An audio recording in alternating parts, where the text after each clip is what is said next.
to RLR Creations. I'm Claire, and today this video is for the Percival laptop briefcase with a binding lining finishing.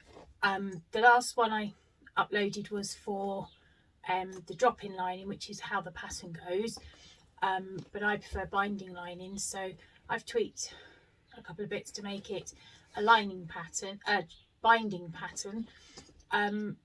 It was supposed to be an add-on to the drop-in series, but I discovered when I went to record this one to do the drop-in, to do the binding lining, it didn't record the main bits I needed. So I have done another one yesterday to do for the binding lining. One thing I will say, I love binding, and this vinyl was quite a thin vinyl, and so it was quite easy. This one, as I haven't done bag making for a few months and got out of the swing of things, was really quite thick in certain points, like along here where you had lots of layers. So when you're doing it, do be mindful of how heavy your vinyl is and how thick some of the seams will get, as it made it quite difficult on the end. This one was much easier, so hopefully I've got adding the binding to this one for the video. But what I'll also do is, as I had to remake the whole bag, I videoed it, but I didn't do me adding all the snaps and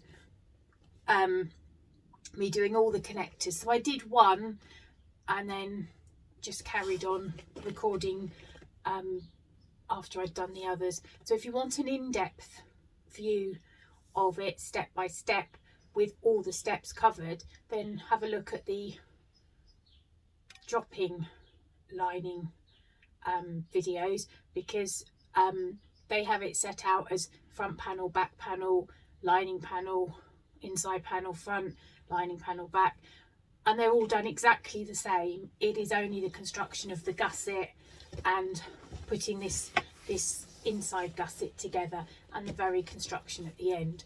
So the other thing too that I'm quite surprised about is they're both made with vinyl and they're both made with ripstop. But this one's much heavier because the vinyl's heavier.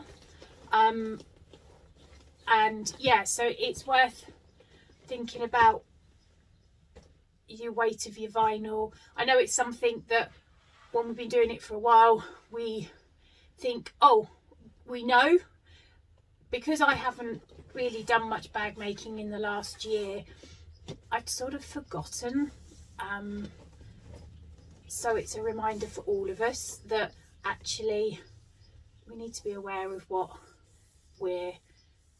our vinyl is. So actually, realistically, I should have left the foam out of these seams, because this one was just a tad too much for my machine to do the very back binding. Managed the front one fine, but the back one was just a little bit too much. Actually, the front was in a few places as well, so quite possibly if I've still got adding the binding in for this one, I'll add that one, so it will be a mixture of the two that you'll see made. But if you want to see this bag being made, or you're interested, please carry on watching, and if you like the channel, then please like and subscribe. Thank you. Bye bye. Right, so doing the drop-in lining, there's only two bits that I've done differently, and that is for your piece Q, which is your top gusset. I have then cut the lining the same, and then when we follow the pattern, we will then cut this in half, so this will become the two bits for the gusset. So I've done two Qs instead of a Q and an R, I think. And then the other thing I've done, not cut very straight, is I have done binding at 1.5 inches, and I'm using ripstop, so I've done it in the ripstop to match the lining. The other thing that I'm doing is I am taking my foam all the way to the edges, because I know with this pattern and using the ripstop the seams don't get very thick, so I know my machine can handle it. The pattern does call for it to be left out, but I know my machine can handle it. So a construction will be a little bit different, but only when we come to put the gusset and the side bits together. So the construction is slightly different at the end, but everything else is exactly like the pattern. So the front panel, back panel, and all the rest of it. I'm going to baste my fabric. I'm going to base my exterior to the foam, and then we'll be ready to start. Right, so now we're going to need piece A. What you're going to do is measure down the distance in the pattern and cut it. I'm going to pop that to one side for now, and we're going to take our pieces G, H and I. Now Rachel says to use interfacing for your zip, but I like to use the fabric because I end up with the interfacing the wrong way around and end up ironing it to my iron. And also with my G and my H, I cut them to the biggest size so that I don't have to worry about which way round. I just cut the excess off at the end. We'll also need our tape and a zip.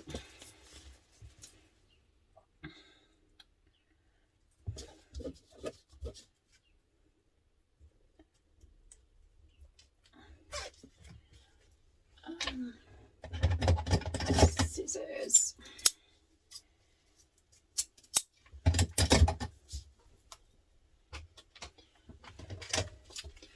Fray the end. No, burn the end even. And now what we're going to do is going to take, I'm using ripstop, so we're going to put this wrong side up, right side down, and stitch across. And then we're going to do this one exactly the same, and then we'll flip it over. And so we want to put the onto construction end stitch, which is about 2.5 for me. Sew down the amount in the in the instructions.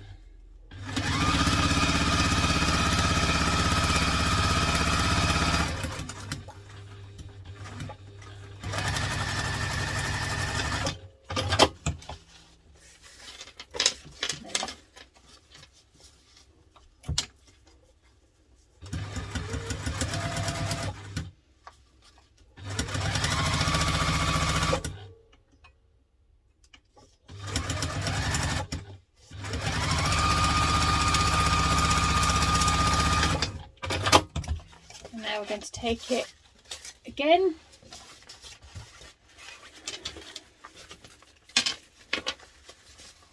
right side, wrong side up, and then right side down. Wrong. No.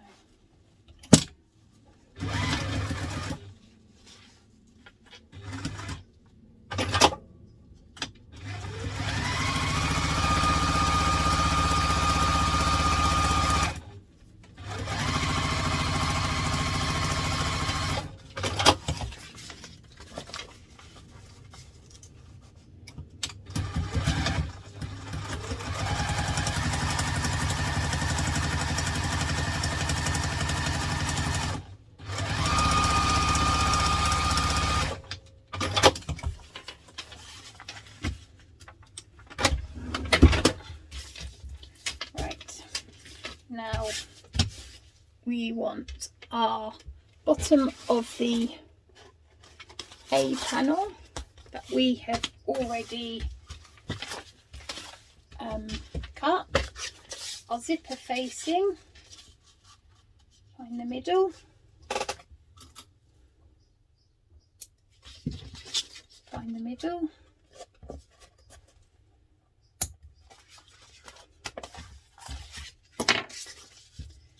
place them down,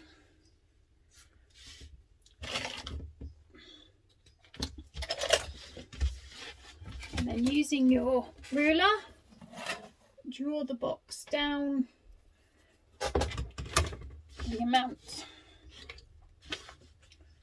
in the pattern.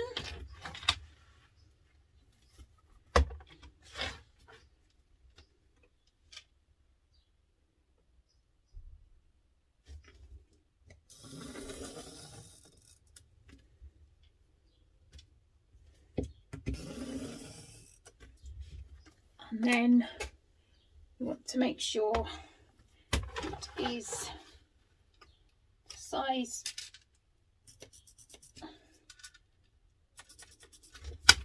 in the pattern.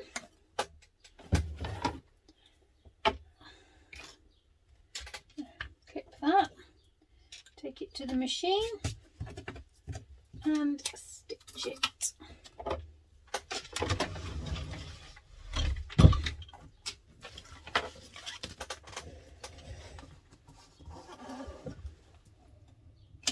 Take it down to a slightly smaller stitch length.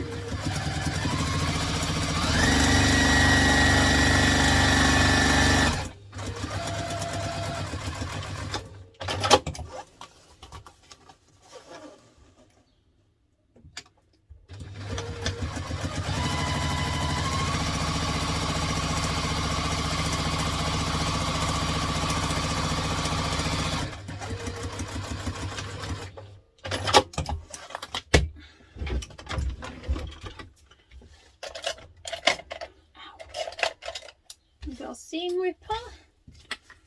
And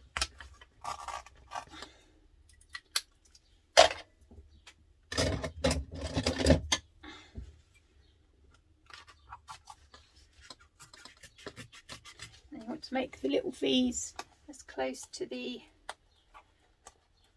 edges of your stitching as you can. You can draw the line if you want. Just make sure you clip as close to those corners as you can. I'm going to poke it through.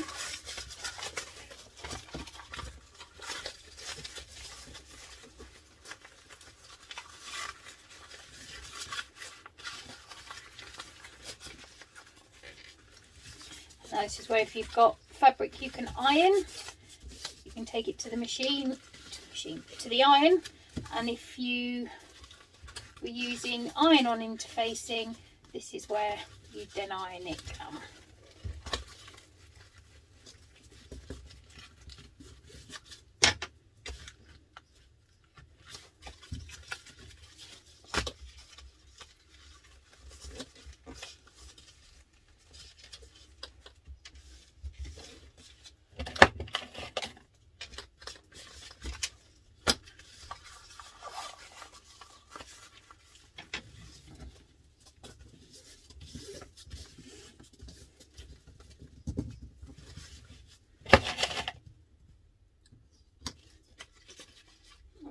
Maybe add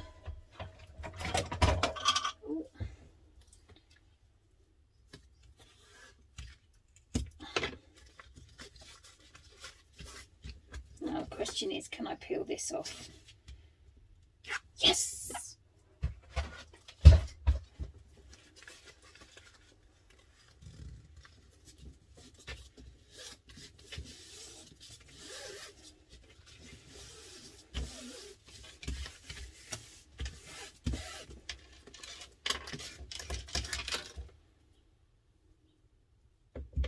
This is just 1/4 inch double-sided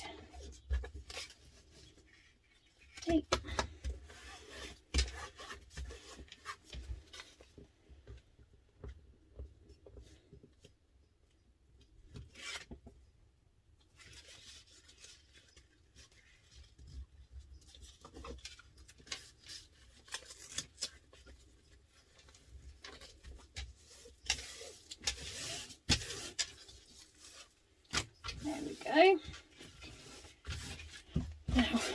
going to take our pocket, making sure that we have the zip. So I want the zip to open left to right, so I'm going to make sure my zip's that side.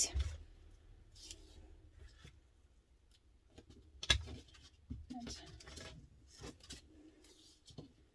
some double-sided tape.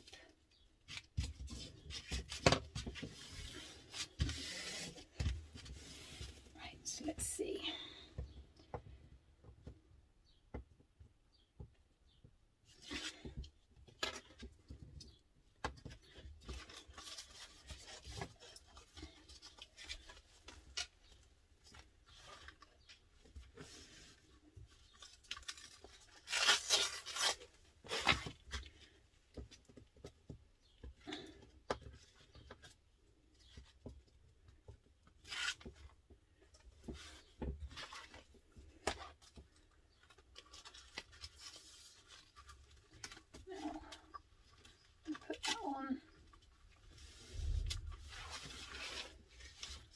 Just make sure it's as even as you can get it.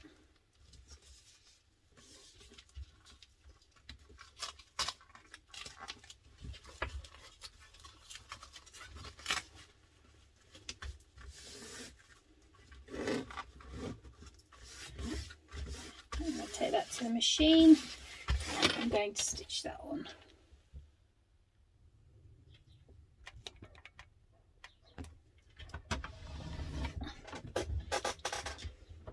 So now I'm going to top stitch. I've changed my thread back to the white thread, making sure your zip is splayed out underneath.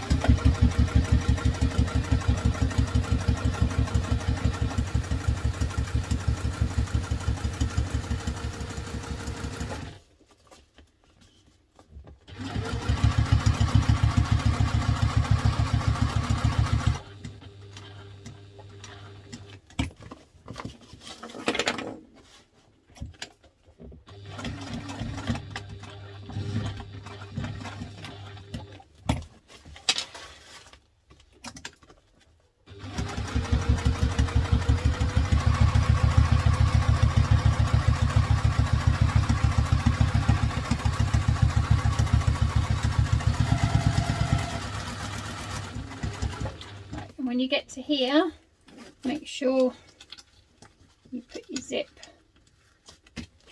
back through, otherwise you won't be able to open your zipper pocket.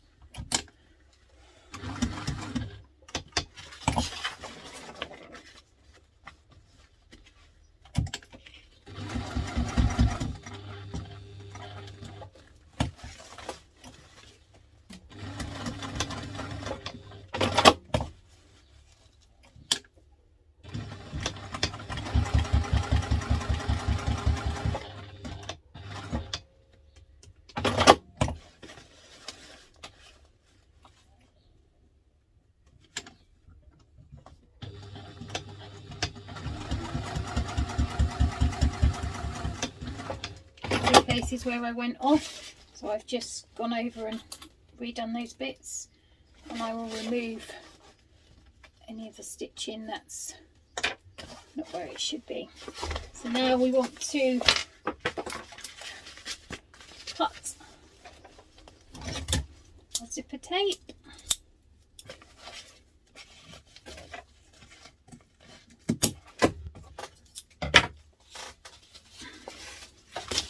And singe ends. Now we want to sew up the zipper pocket. Now, as you can see, there is a difference.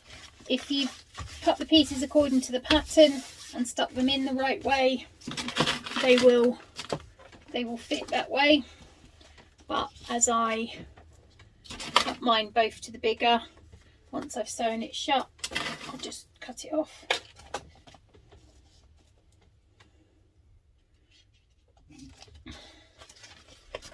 I'll stick with my white thread because this is inside, so you're not going to see it anyway. Making sure your bag's out of the way.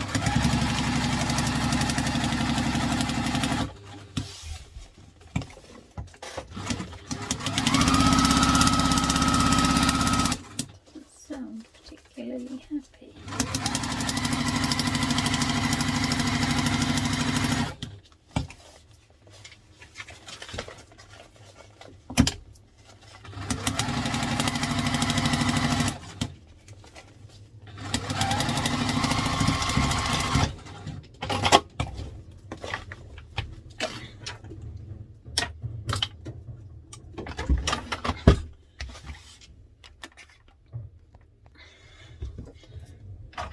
So that's your first pocket done, and then what I will do is get my scissors and just trim that up.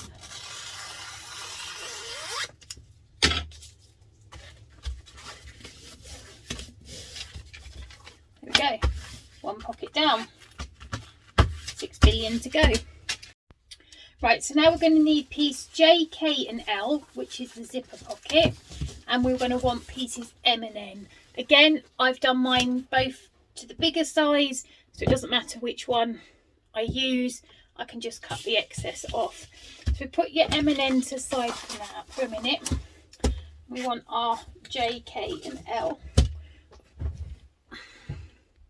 And we're going to need our zip. I'm just going to use a plain black. I know it's navy blue, but I haven't got a plain navy blue zipper.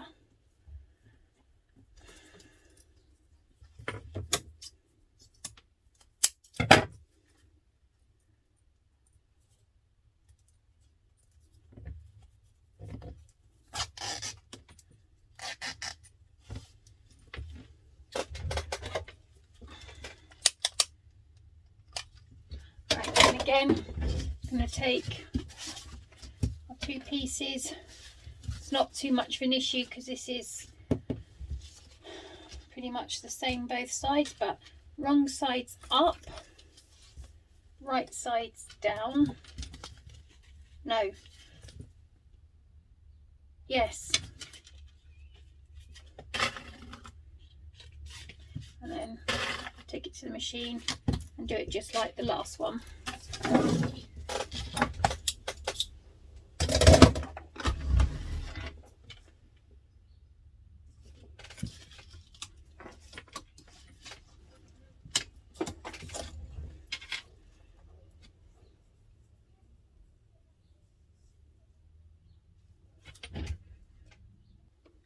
Right, so now I'm going to do stitch that on.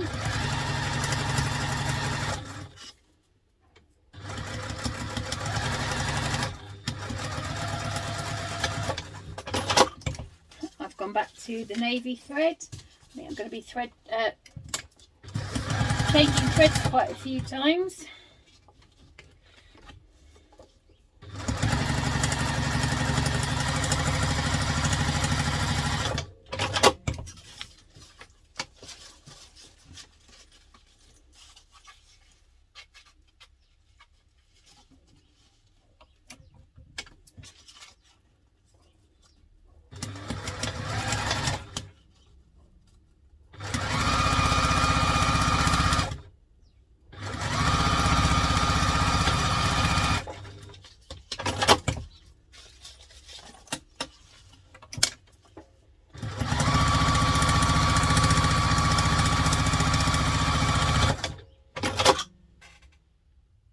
Right, so now you're going to need your facing, your completed bit with your zipper and your M piece.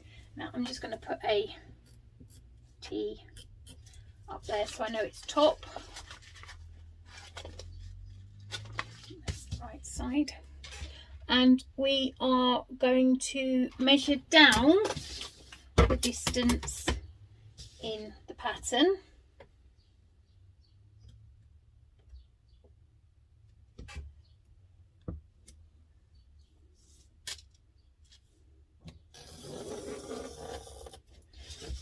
And measure in.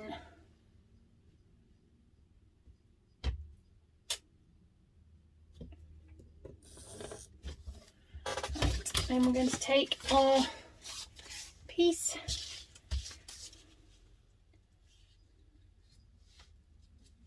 I'm going to draw, because I've got waterproof and I can't really stick pins in it, I am going to write a T up there so I know it's the top.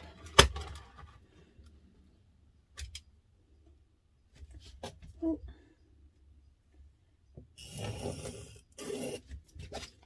Forgot to find the centre.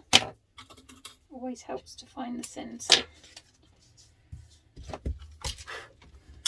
Down, draw your down line,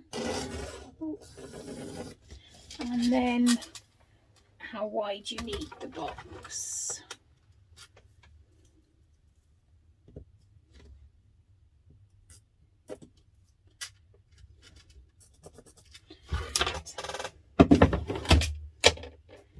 Now, take that to the machine. Right, so now you want to make sure that you've lined it up with this line here and this line here, and if you've used something you can pin, go ahead and pin. I can't.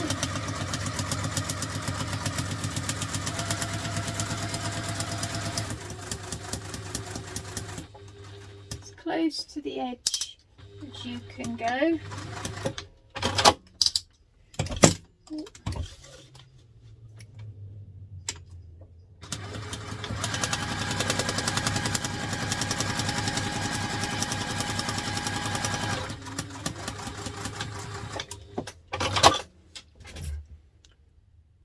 Right, this is where it's important that you use something that can be rubbed off. Now, taking your seam ripper, let's start. That's always such a satisfying noise.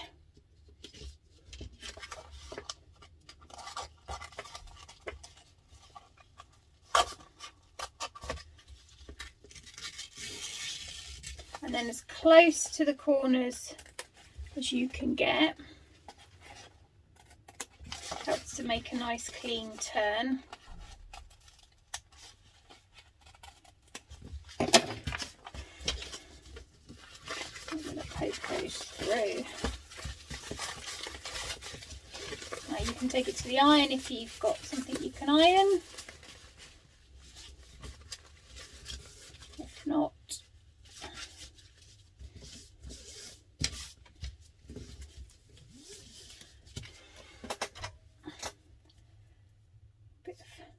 tape, double-sided tape.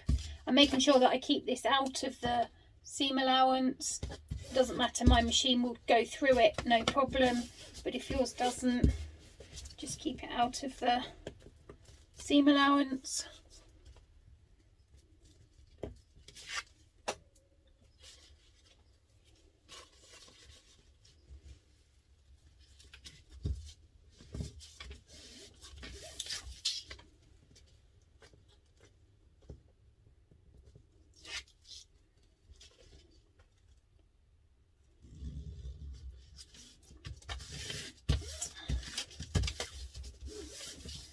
Turns your pocket through. Now stick some more double-sided tape.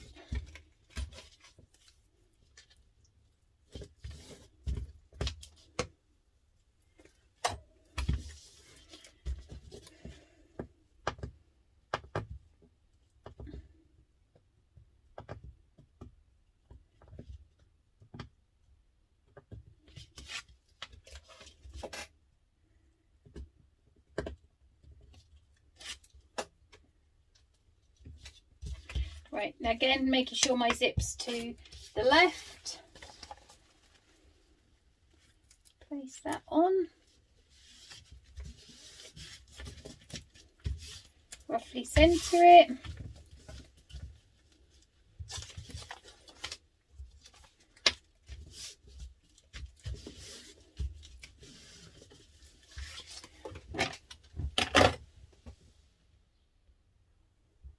Right, stitch it. Making sure your pocket's splayed out.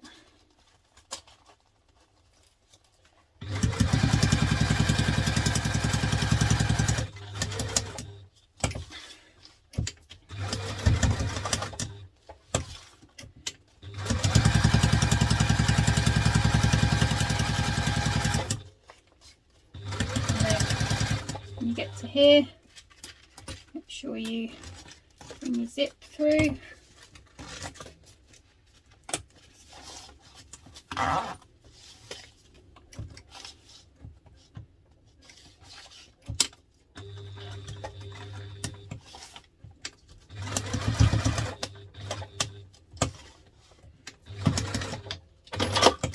And there we go. Now we're going to cut the excess off.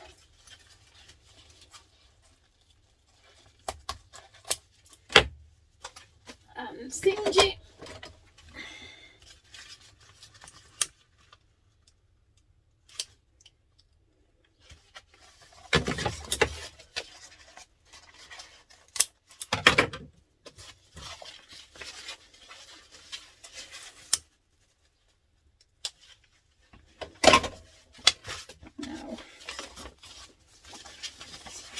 Seal that up. Oh, come on, thread.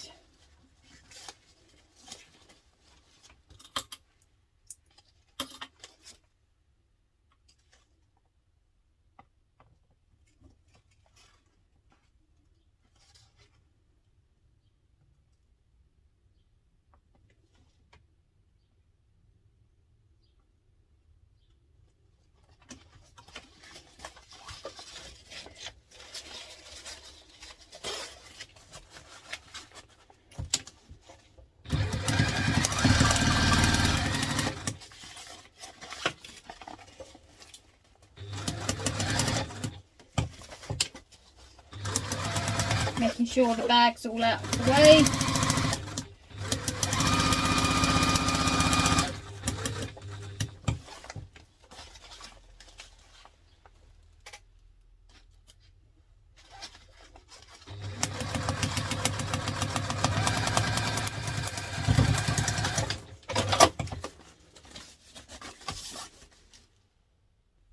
Cut the excess off.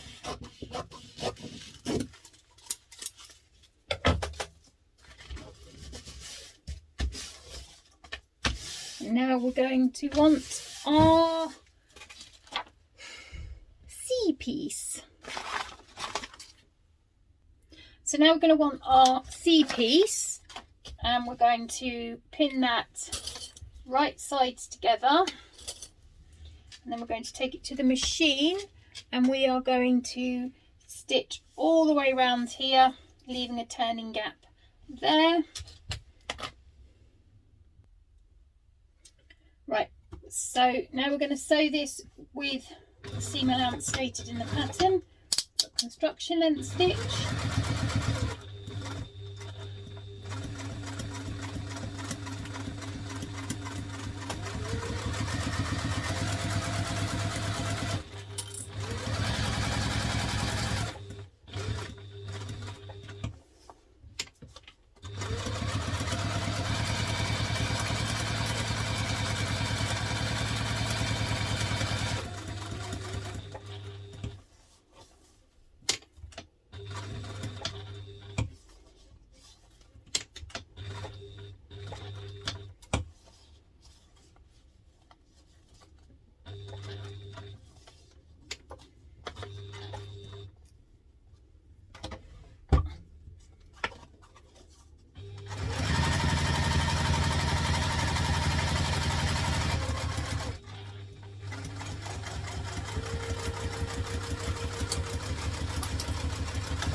Now we're going to grab our pinking shears. We're going to just trim this down.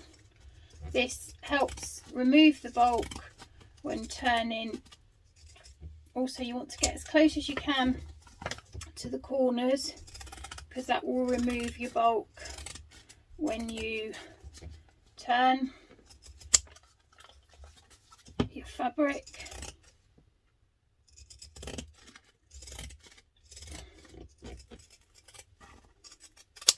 I don't cut this bit here off because that allows for a better, you've got more fabric to turn and fold under.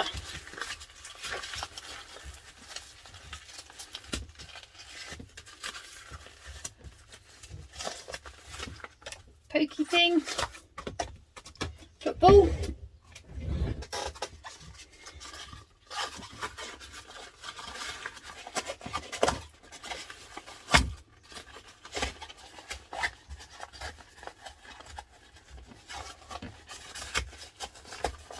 Good old chopstick. It's never been used. Well, not for anything other than turning fabric. And then because you haven't trimmed this down, you've got a bit more to play with to turn it.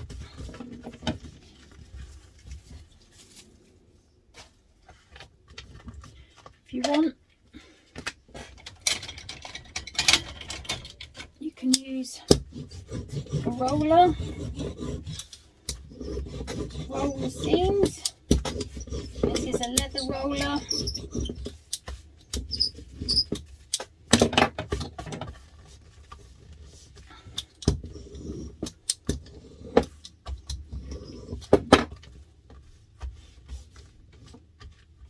And then you can see just where that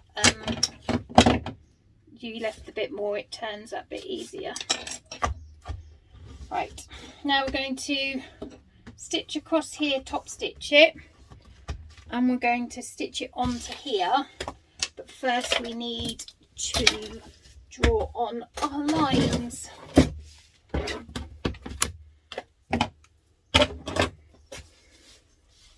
So we want to come up the amount required in the pattern. That's if my ruler is the right way up. Again, making sure you use something that is indelible, something that wipes off. So we're going to take it to the machine, going to top stitch here, and then we're going to rest this on here like so. I've messed up my measurement. Right, you can see somehow I've messed up my measurement there. I came too far this way. I misread it. See, even the third time making something, I can still get it wrong. So I'm going to be quite close to the zip, but that's fine, it's not a problem. Right, let's stitch this now. So construction, top stitch length first.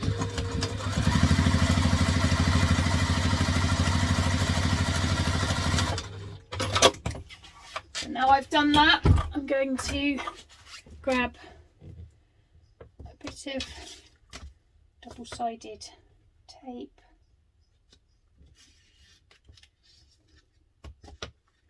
Seeing as I messed up the measurements, the joys of being dyslexic.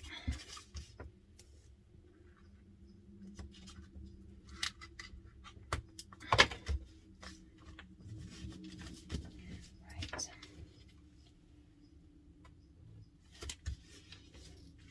Again, if you've got fabric you can pin this.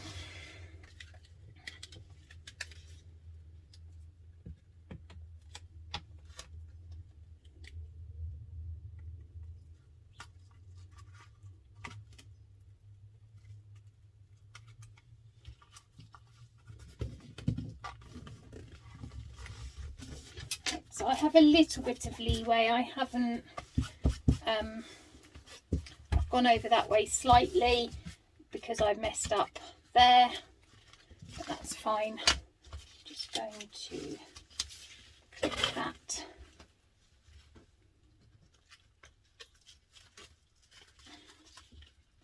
If I can.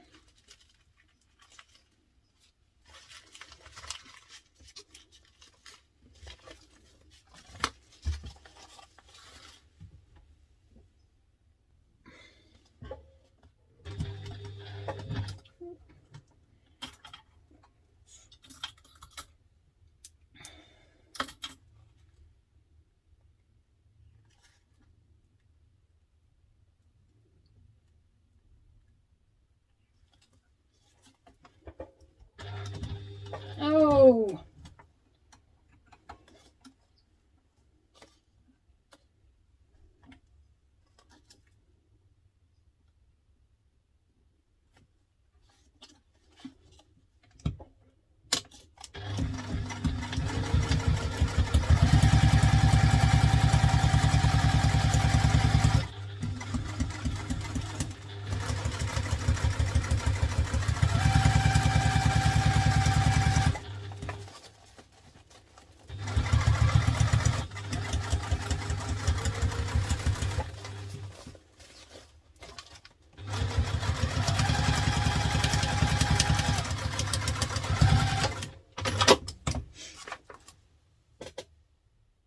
right, so that's now your internal zip pocket and your slip pocket done. I'm going to put that to one side and get on with the next bit. Right, so now you're going to need your zipper tape and your zipper tabs, and this is for your second zipper pocket on the front. You're going to take your ruler, and I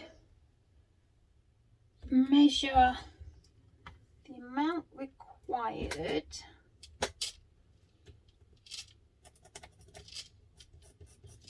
on the tape.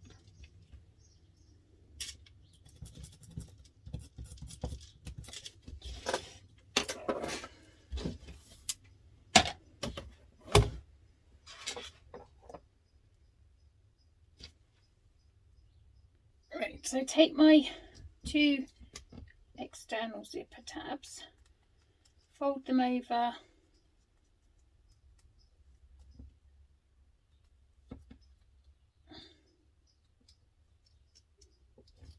and then place on here.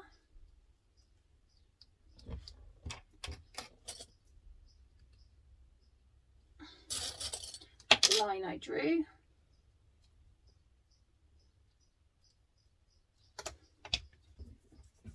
And then again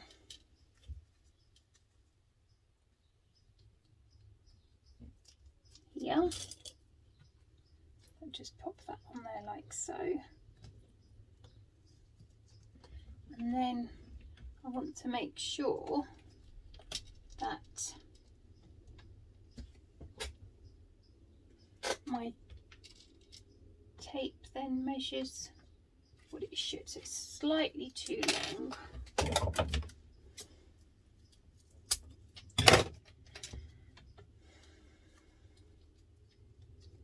Move this in. The idea of having the zipper tape, the tabs on the end, is to remove the bulk from the seam, so you get less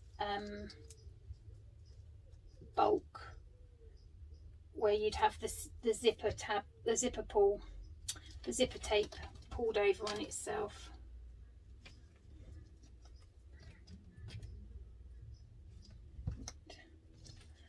To move that one in just a little bit too. Let's draw some more lines.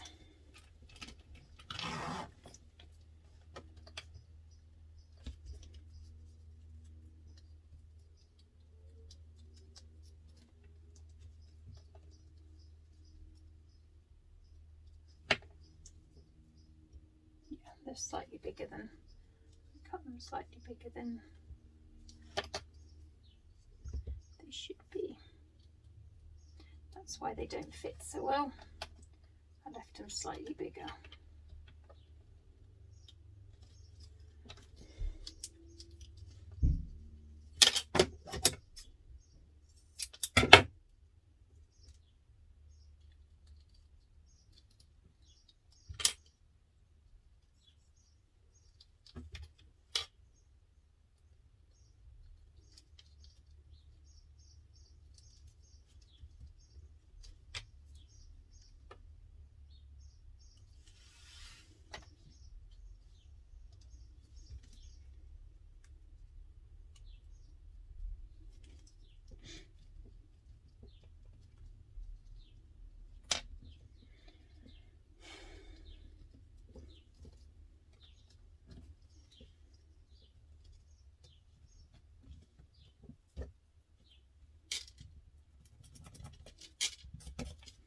Right, so that'll need to go onto that line.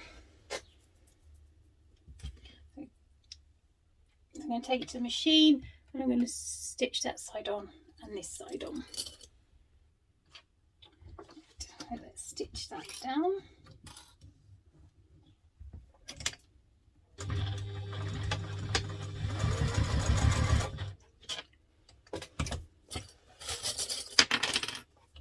Hump jumper.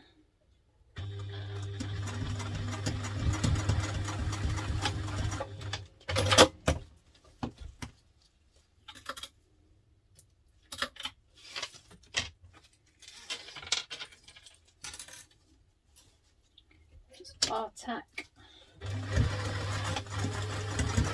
that closed, making sure my zipper pull has gone into the middle.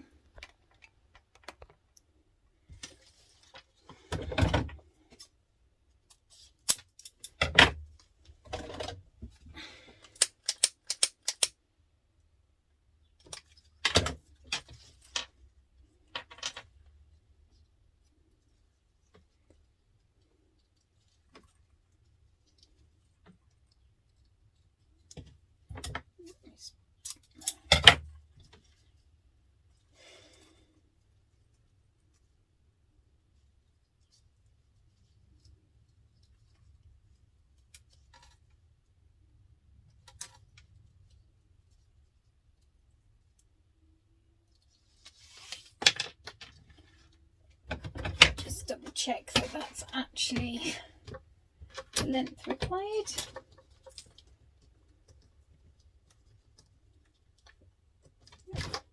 And let's stitch that down. Hump jumper.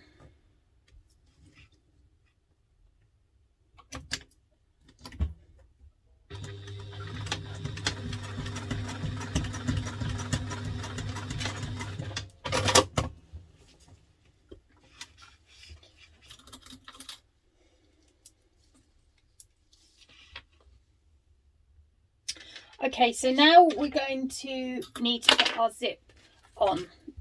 So we're going to need our bottom piece A that we've added one zip to, our zip that we've just done, and our N piece. So this is the piece minus any of the zip or anything. It is very important because last one I made, I had to unpick it 6 times because I kept putting the wrong bit on. So we're going to put this bit up, the zipper down, and then this right side down. So we're going to make a sandwich, and then when you flip it over, you'll have the right side out and the zipper, so it's all inside. So let's pin it first. So I start with that one there, and then I'll put this bit here,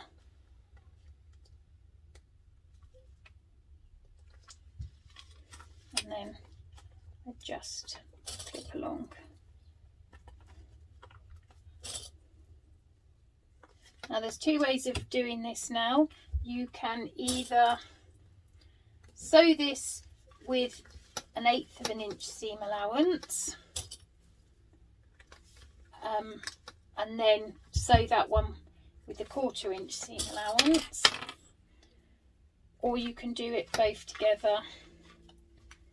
It depends on how confident you are at doing zips. I would normally try and do both together, but with the way my luck's going at the moment, I'm going to do this, then I'm going to stitch that one on. So take it to the machine.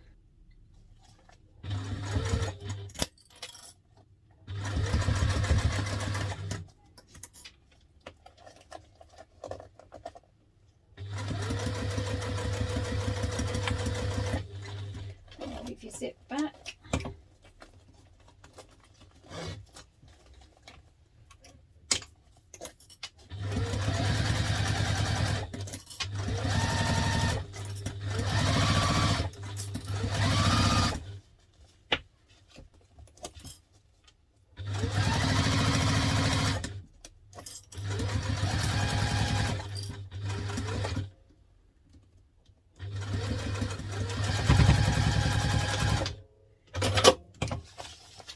So now we want to take our end piece and put it right side down.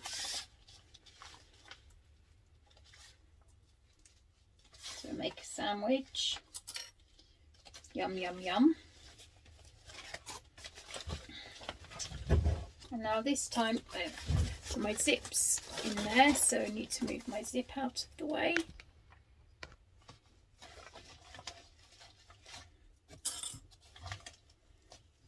This time sew it with the full seam allowance.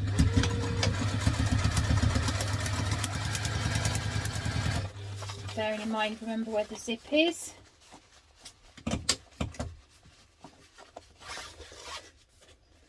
Helps if I move the right zip, not the zip down below.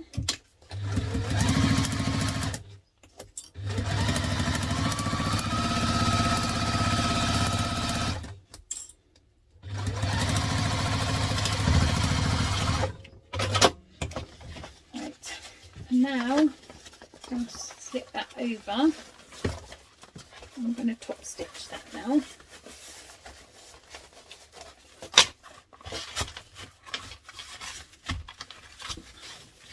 Again, if you can use an iron, give it an iron.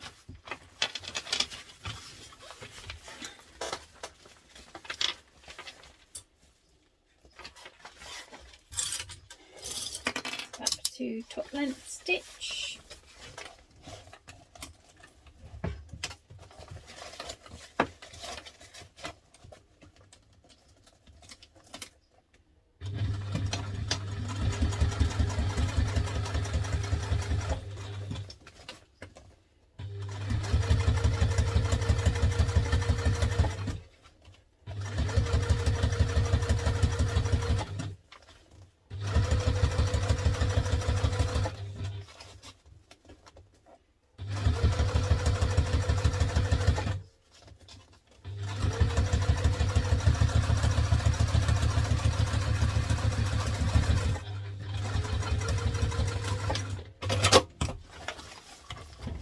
Looking good. Right, so now we need our bit that we cut off of our panel A and our zipper pocket. What we're going to do is place our zipper pocket face up. We're going to place this down.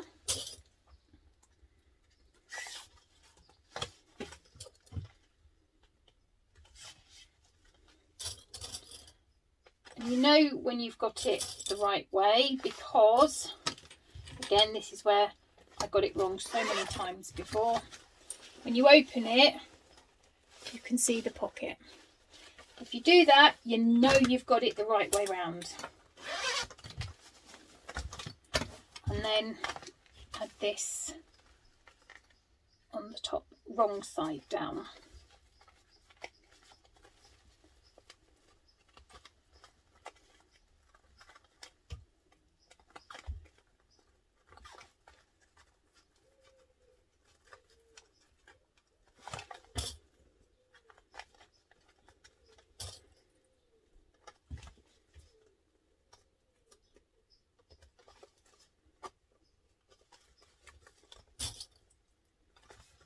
You can see it's not quite straight, so just take off a couple, give it a bit of a wiggle, and then it moves itself out, sorts itself out, and it goes. And I'm going to take that to the machine, moving the zip out of the way and going back down to construction length stitch and starting and stopping back stitch.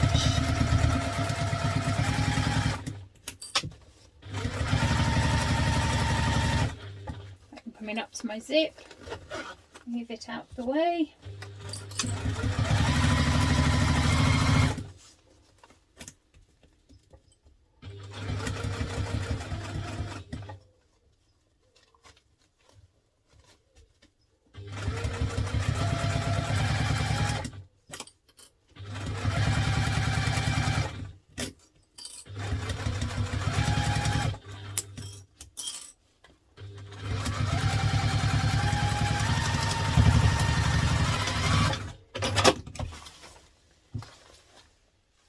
The zip went a bit wonky, so let's just make sure I've got the full length.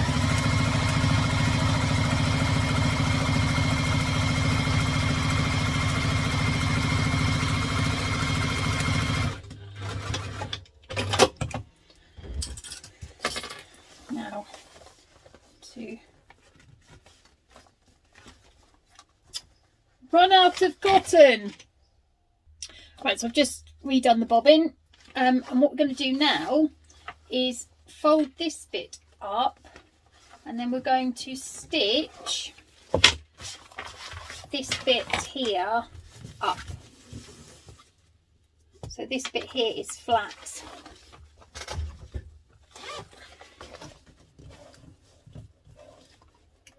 Let's go to top stitch length, make sure the zip is up.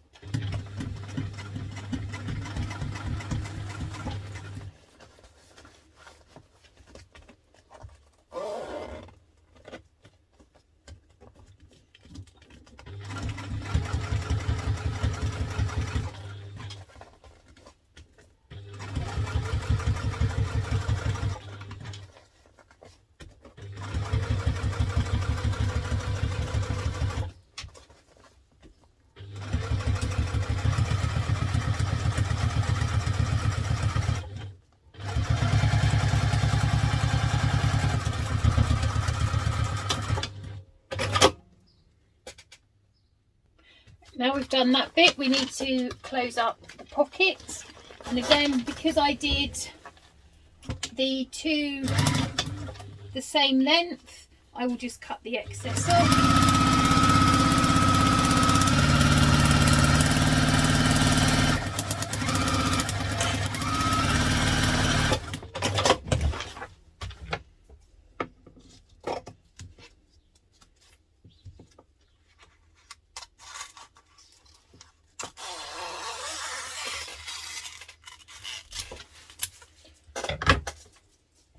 And now we're going to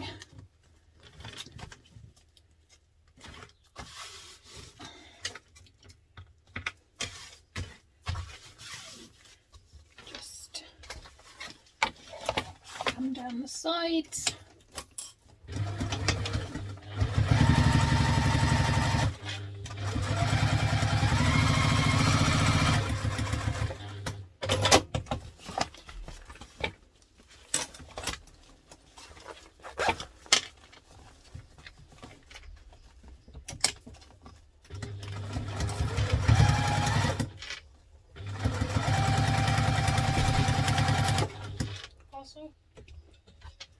Do you have like any phone notes?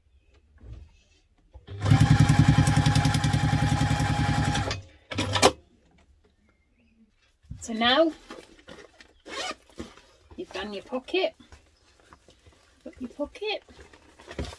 So what we're going to do now is baste it onto the foam. I'm putting my foam all the way to the edges. There is instructions. It is a pattern piece to make it smaller, to keep it out of the seam, to lie flat.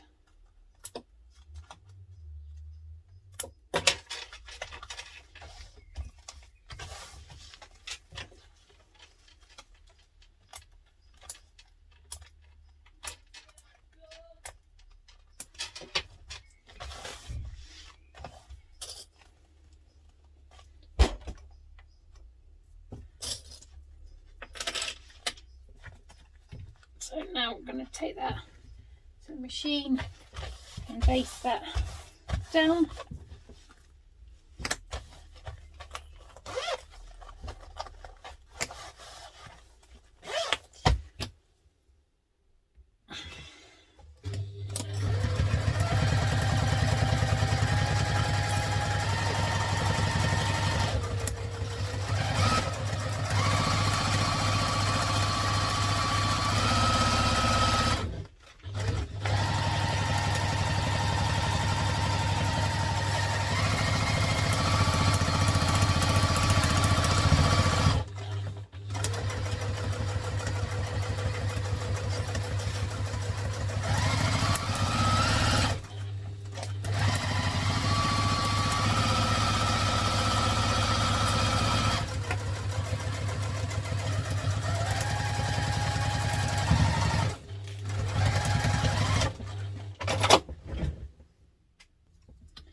Now just cut the excess foam away.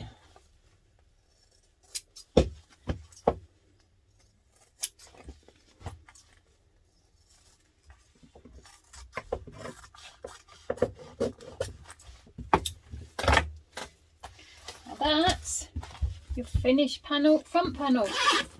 Looking good, even if I should say so myself. And even though I messed up the pocket, it's not that bad. Well done. Right, so now we're going to do our back panel piece. So you want your other panel piece A, your external piece E, and one of your lining panel E's. What we're going to do is pop right sides together. And then we are going to stitch across the top, and then we're going to top stitch, and then we're going to flip it over, top stitch, and then we're going to stitch it to that. Making sure it's on construction length stitch, and remembering to start and stop back stitching.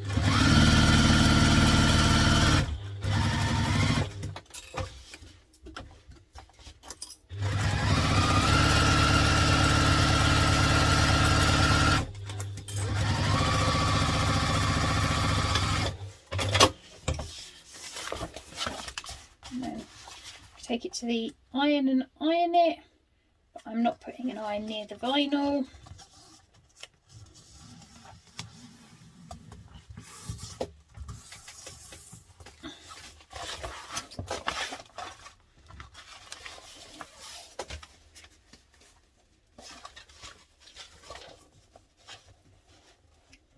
Top stitch length.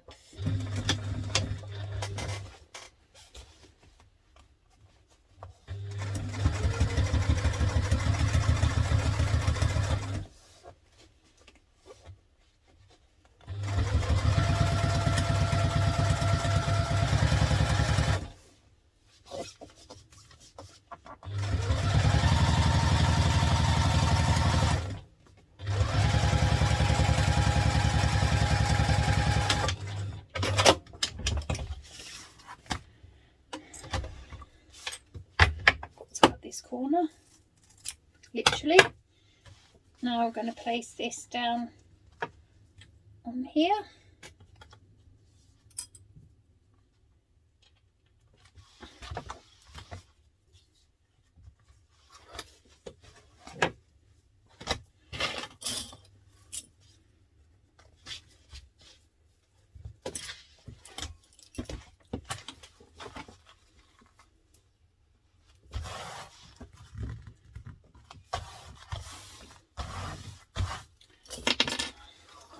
Turn it over from this side. I'm just going to baste it on.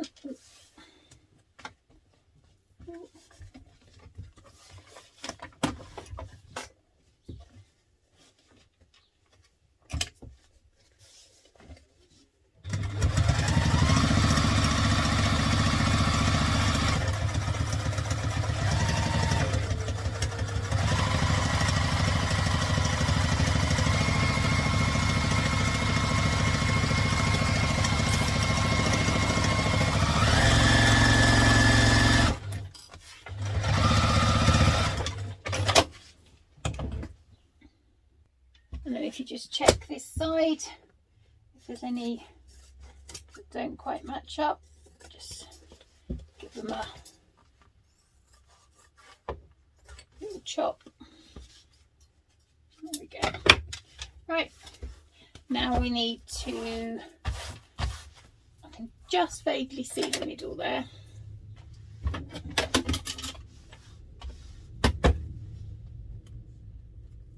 Draw up the middle.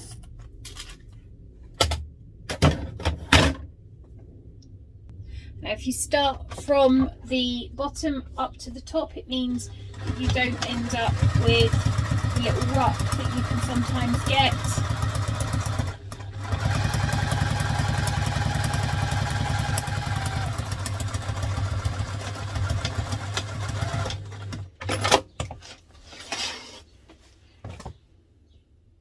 And that's now your finished back panel. So now we're going to do the connectors, and I'm doing mine with webbing. So I've cut 6 pieces of 3-inch webbing, and I just burn the ends,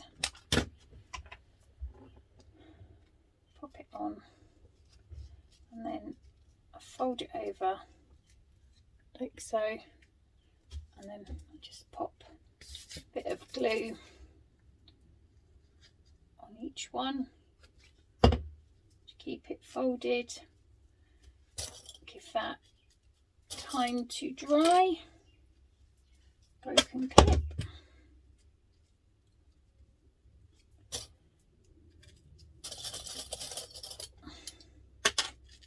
So give that a little bit to dry, and then I'll be back.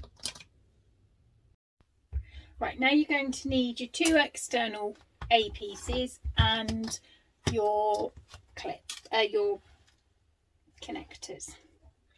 So we're going to measure down the distance required in the pattern and draw a line. Again, making sure that you use a pen that can be removed, because you don't want it left on the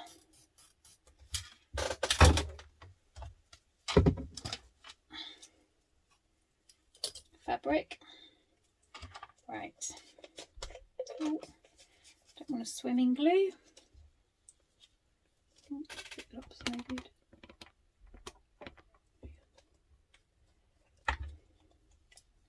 Right.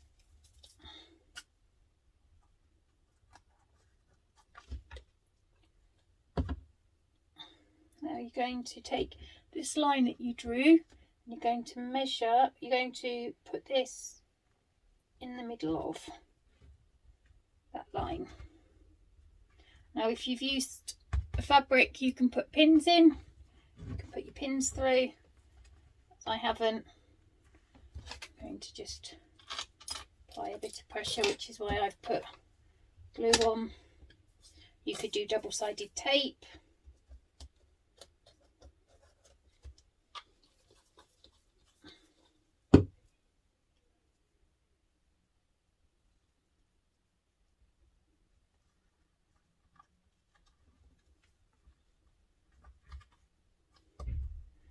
And then just repeat that for the other side.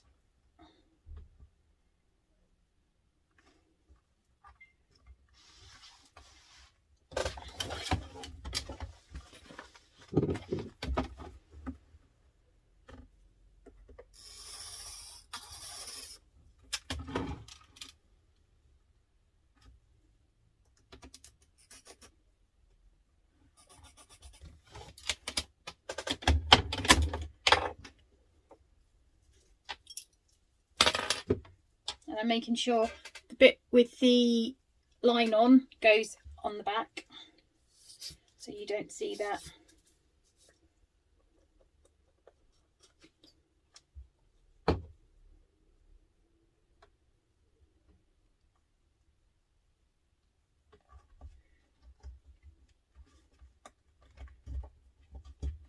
You don't want too much glue, just a small amount, just to help keep it there.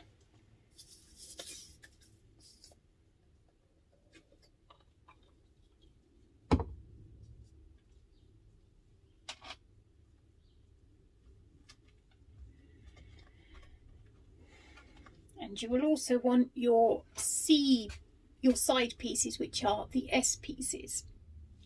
So you've got your two S pieces, which are your side panels. You are going to want to measure down the distance stated in the pattern.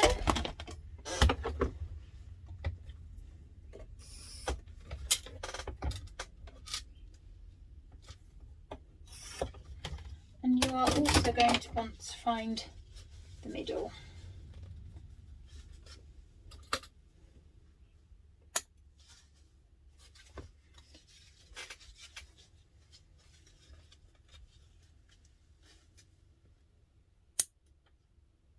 I mean, you can try and work the maths out.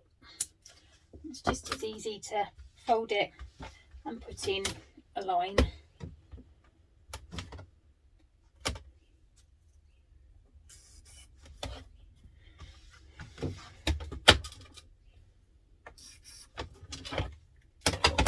So, got across.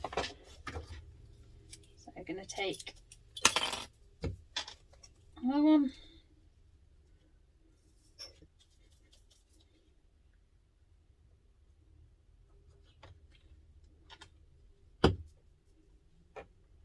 Again, lining it up.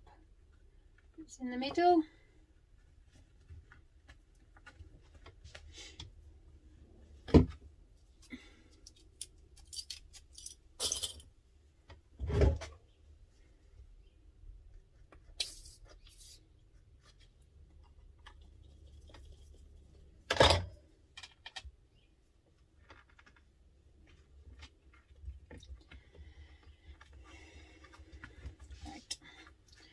Now we're going to take those to the machine. Now we're going to stitch these on.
Now I'll do the rest off camera. If you want to see these put on in more detail, then check out the drop-in lining Percival laptop bag and you'll find them in there. Right, so now I've put the connectors onto them all. We are now on to the next stage. Right, now we're going to need our lining A piece, lining A, a lining E piece, and the lining our two O pieces. So going to take our A piece, a ruler and a chalk pen, and we are going to measure down the distance on our E piece.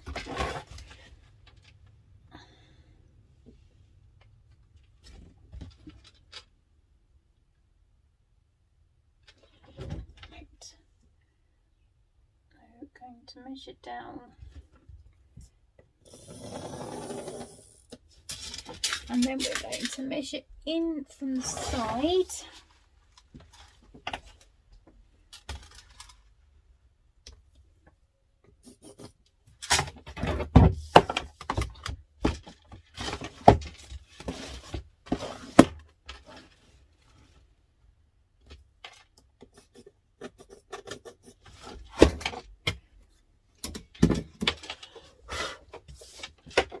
And then we are going to get our, right, so now we're going to put our magnetic snaps on.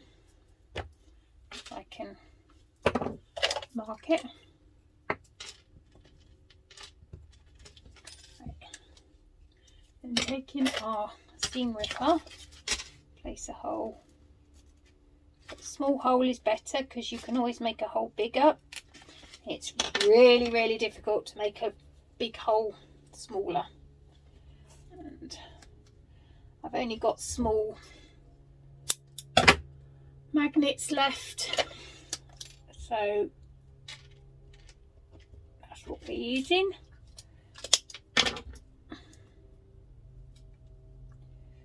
A little bit of this is Decaville Light. I use Decaville Light or Decaville Heavy, whichever one. And I pop that in through there.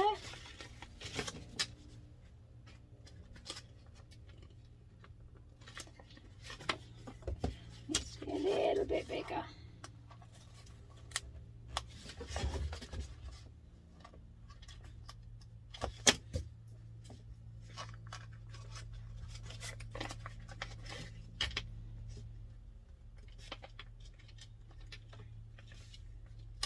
There we go, one prong through, two prongs through, turn it over, place the Decaville Heavy, pop the washer, and then everybody folds them out different ways. I fold mine outwards.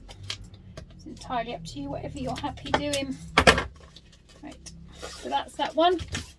I'll do the other one and then I'll come back. Okay, so I've put the other one of that one on. So now we're going to take our A piece and we are going to measure down the distance in the pattern and draw a line. And now we are going to measure in the distance on the pattern.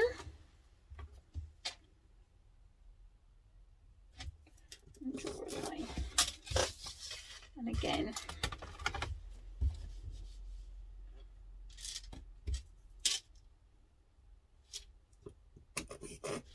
now I'm going to go through exactly the same procedure as I just did, so I'll be back when I've done that. Right, so that's now both the magnetic snaps put onto the bag. There we go. So we're going to pop that to one side and we are going to get our O piece. What we're going to do is with right sides together, we're going to put them right sides together and then we're going to take it to the machine and we're going to stitch all the way around here and here, leaving a turning gap here to turn it through when we've done it. And we're going to stitch that round with the construction length stitch.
Now I've stitched that, I'm going to cut down the seam allowance. I'm using pinking shears.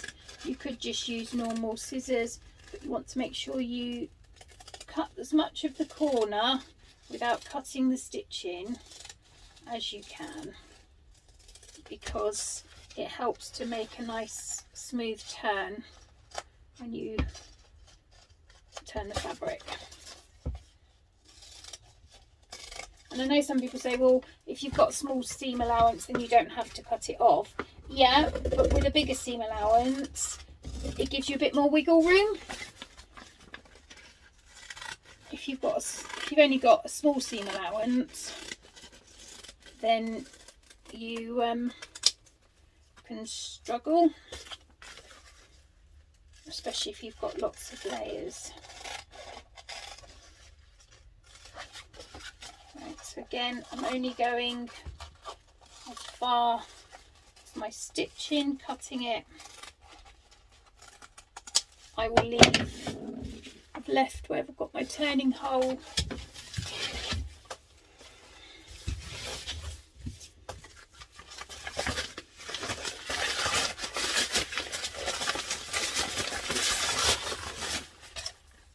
Pointy thing, I've got a love a pointy thing.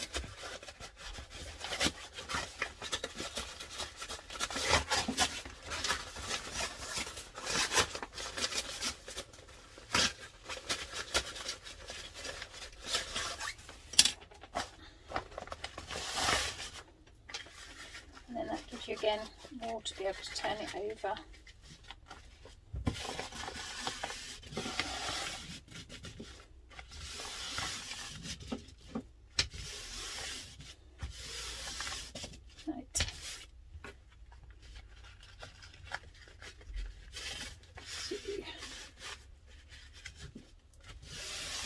Take that to the machine and top stitch that, and then I'll be back. Right, so now I've top stitched that, I will need a ruler and my chalk pen. And now, if I've done my cutting correct, should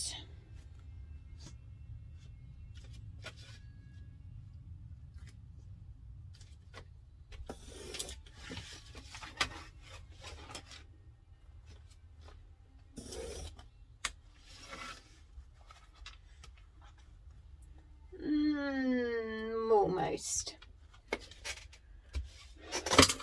Right, so now I've done that, we are going to need our last piece E.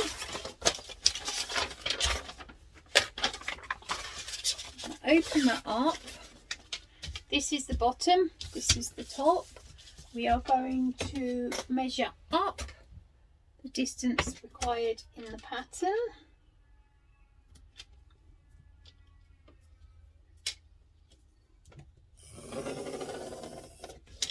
Again, make sure you've got a pen that is erasable,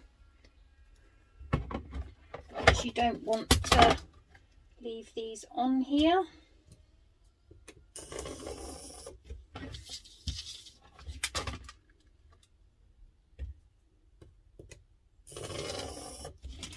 Right.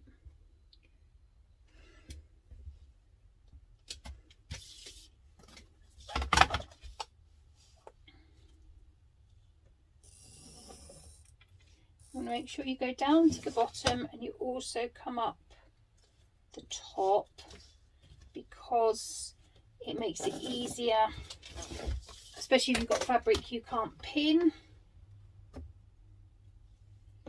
to be able to place your folds.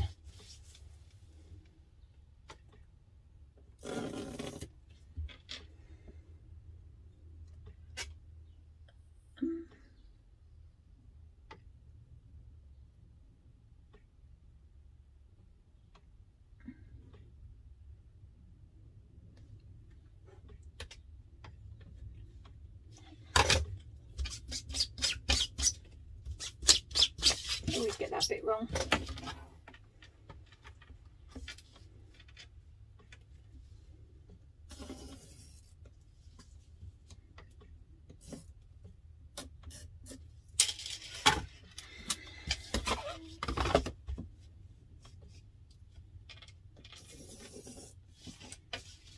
joys of being dyslexic and not always processing stuff quickly. Right. Now what you're going to do is you are going to take this and you're going to start here, and you're going to place this on this line and stitch it down. And what you're going to do is take this line and then place it onto here, so you will end up with a bit of a bunch on the bottom, which is why you also wanted to come down further, so that you know where you're going. Right, so I'm starting at the bottom and coming up. So I've put this one onto the first line that I drew.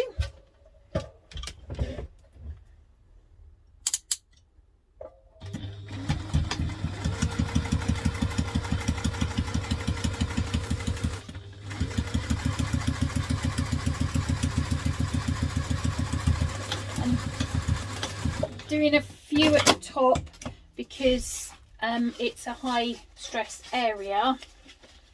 Now, this is where you have to do a little bit of wiggling, especially if you can't pin. It's fine if you can pin, but you see that's why you draw the line straight up, so that you can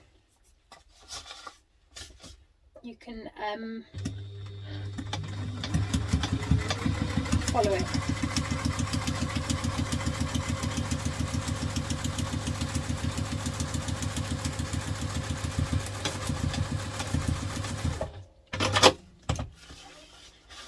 And then again.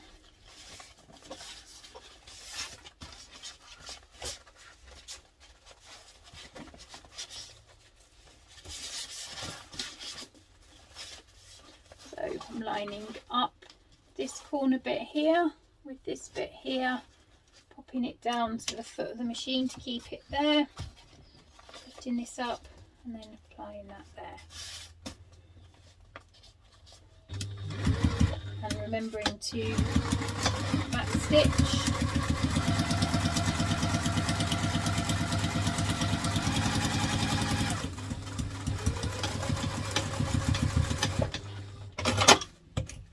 And then the last one,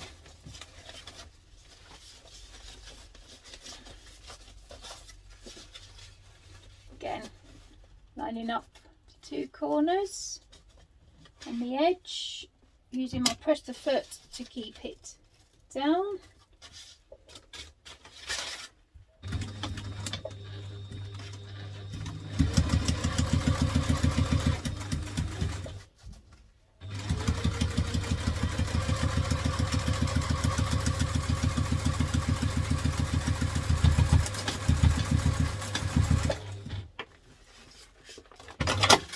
I can't remember whether I back stitched here.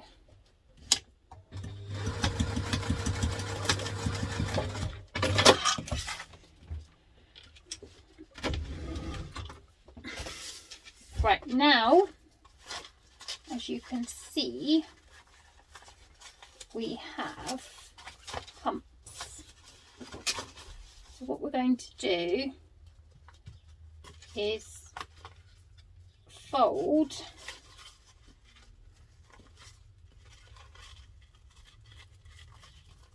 them down. So we're making like a concertinaed pocket, we're putting a pleat in.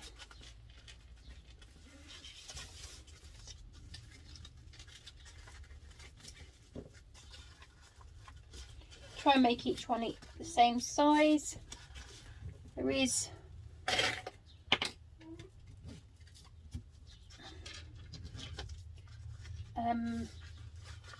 instructions for the correct size.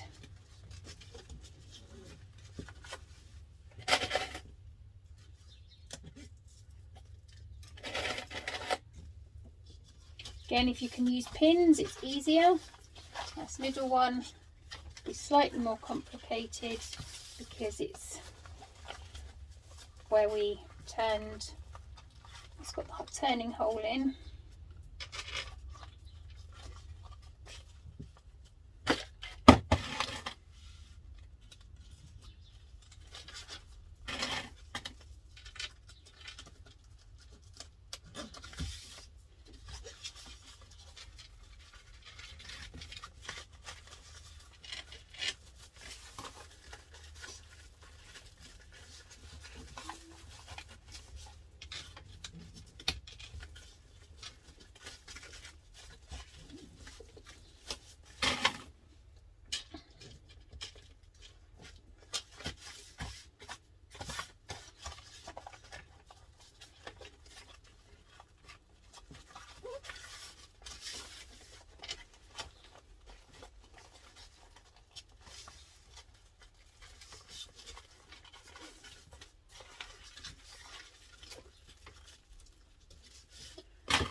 Now we're going to take that to the machine and we're going to stitch across the bottom here.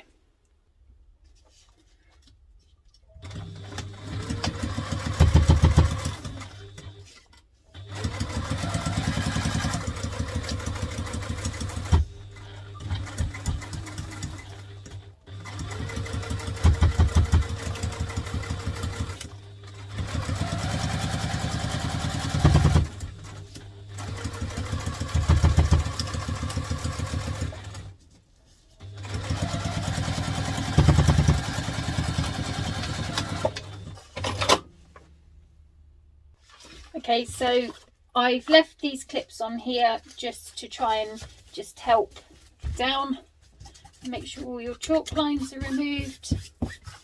And then what you're going to do is take your piece with your E piece with your magnetic snaps on. I'm going to put them right sides together.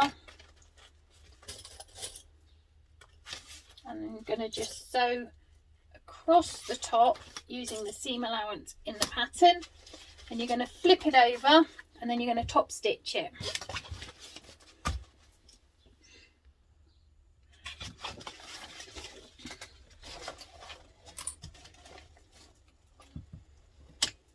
Construction length stitch.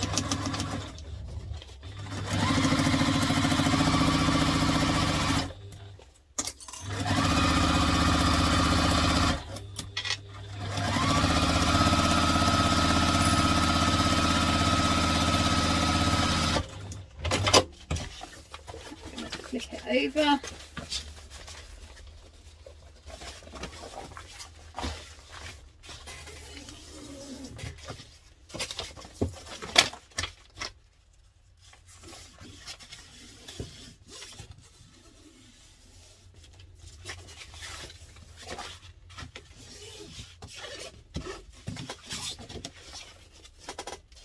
Now we're going to top stitch it. Top stitch length.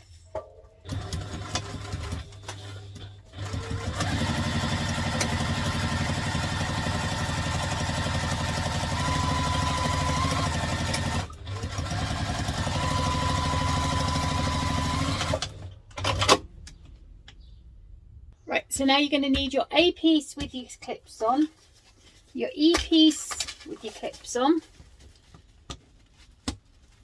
Clip it together. And then turn it over, and we're just going to smooch it down and pin it.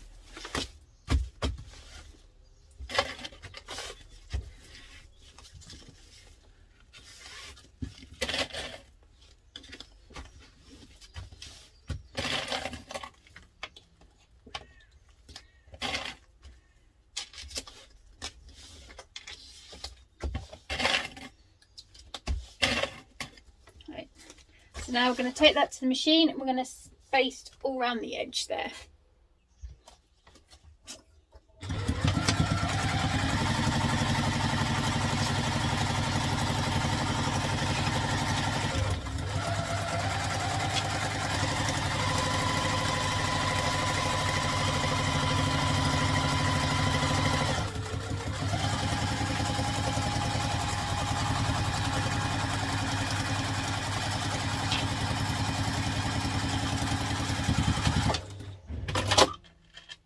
And that is now your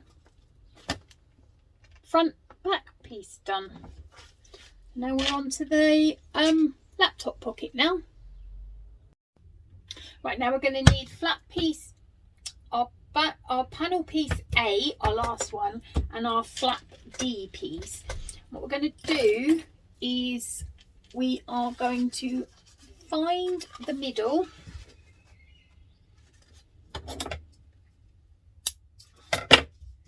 and we are going to mark up the distance stated in the pattern.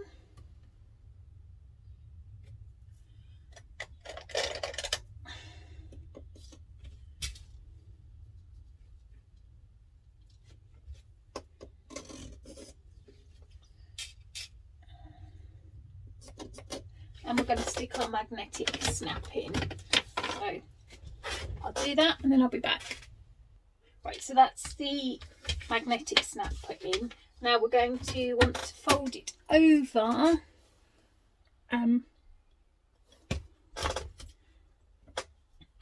So easiest way to do that is draw a line, double the size that you want to turn it over, and then when you fold it, you get the same, you get the correct line.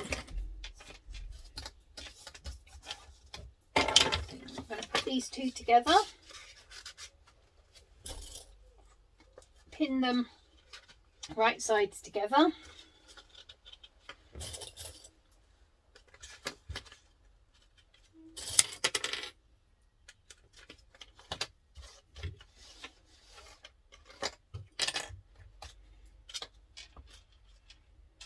And then what I do is I then fold this one down to meet that line so that they're a perfect match.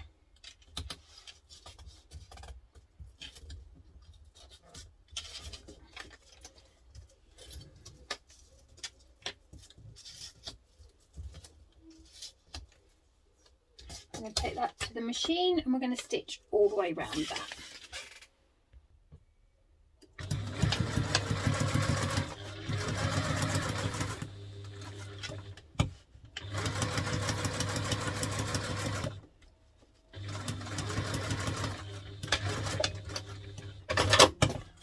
Turn it round because it's easier with this bit up.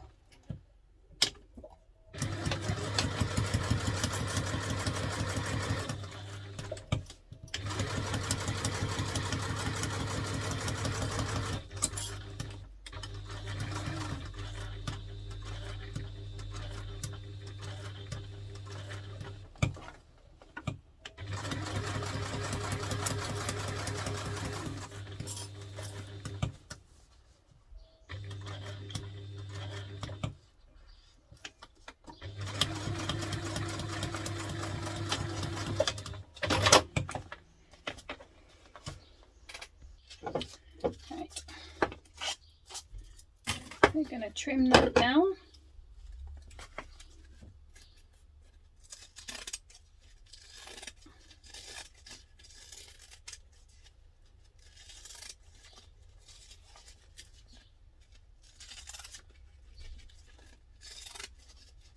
Making sure not to cut the seam. Turn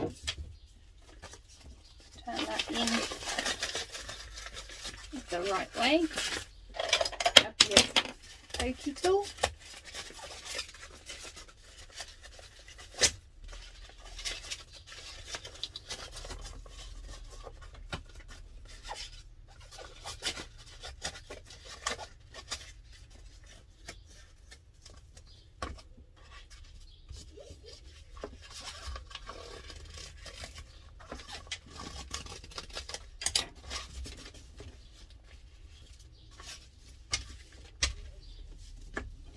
And now we are going to top stitch the whole thing.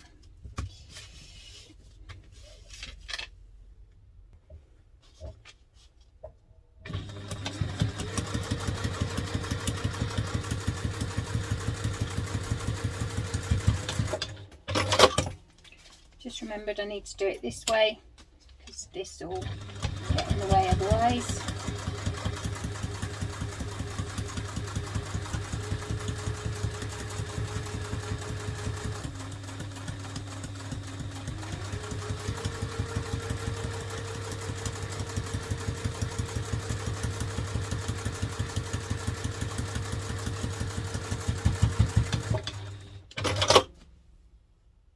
Right, so need to draw this line on. Thought I'd set record and I hadn't. So you come down the amount in the pattern and then you draw your line. Going to take your flap and we are going to put it, that's the top, going to centre this, making sure you pop a bit out. We're going to place that on that line there and we're going to stitch it.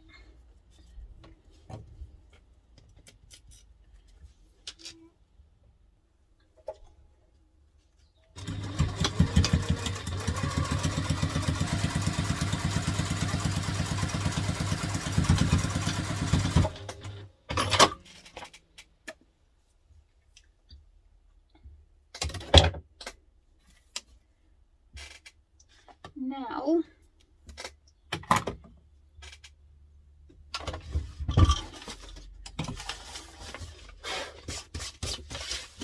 to draw a line.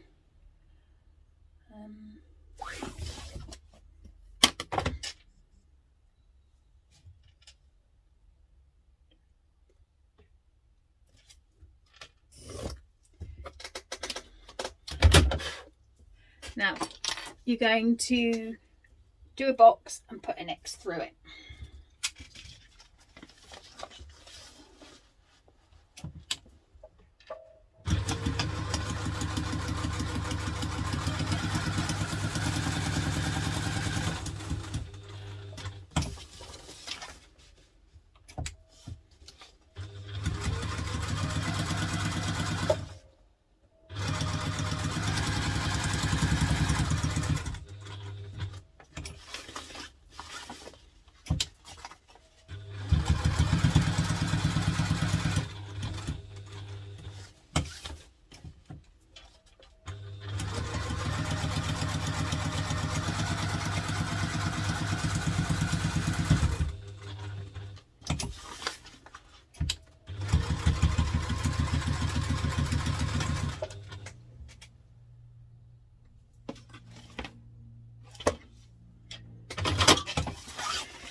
Now that is that bit done. So now we want our B pieces.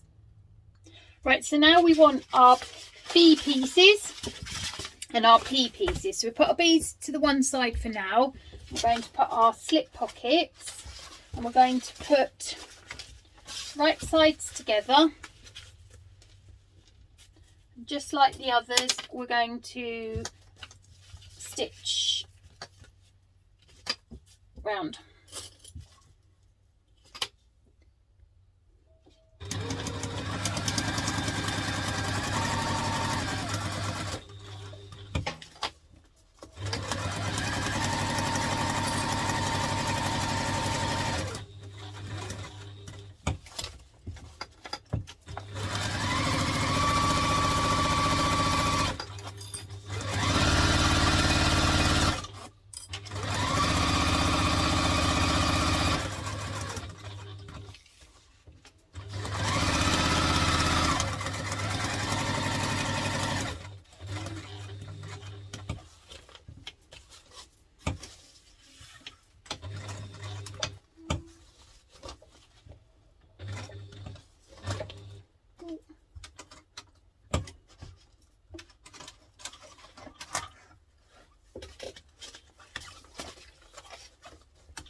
Now we're going to cut this bit round again,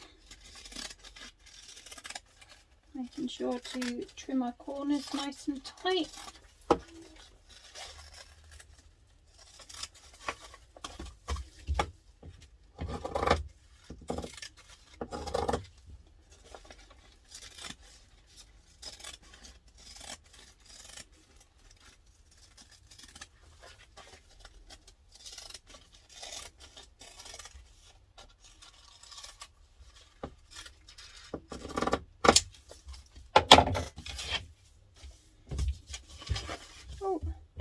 Seem to have made a little hump there. Made a pattern without realising it.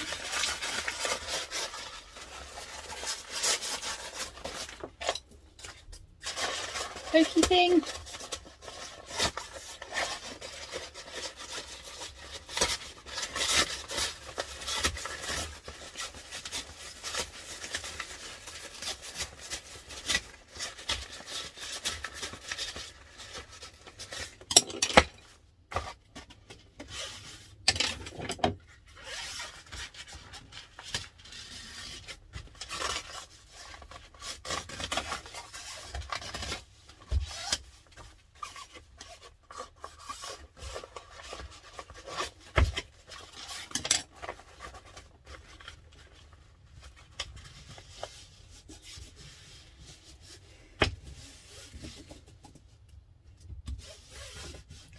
Right, now we're going to top stitch this and then we're going to put it onto piece B.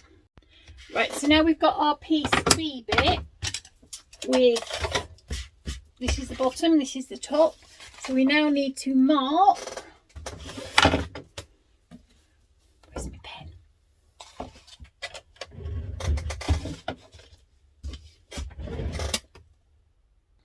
Right, so we're going to measure up the distances in from the pattern.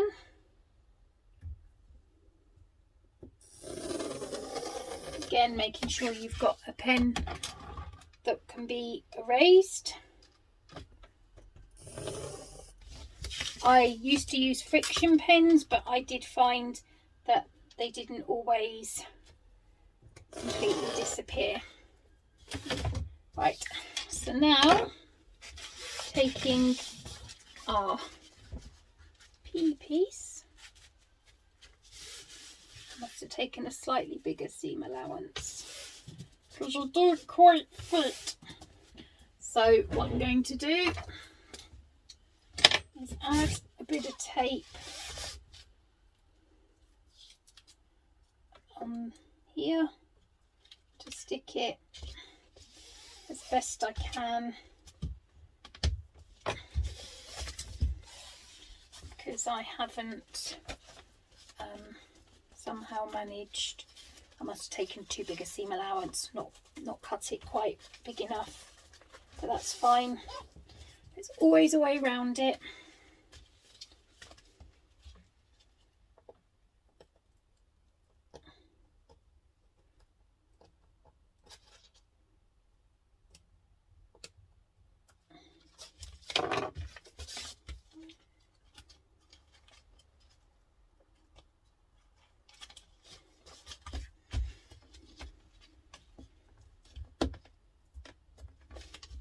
See, now I've had all that good luck with my tape. It's not going to work now. It's going to make me work for it, you watch.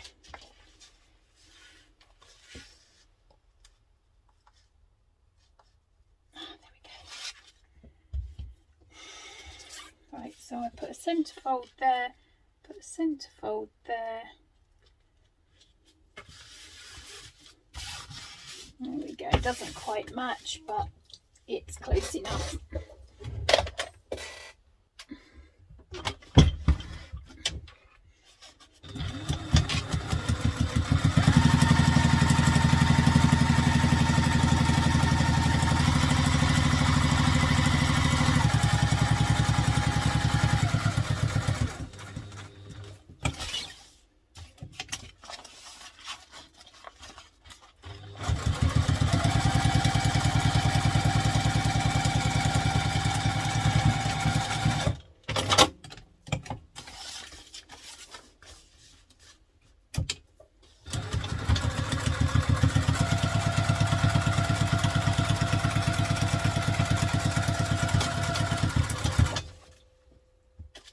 Right, so that's sewn on now, and I just did a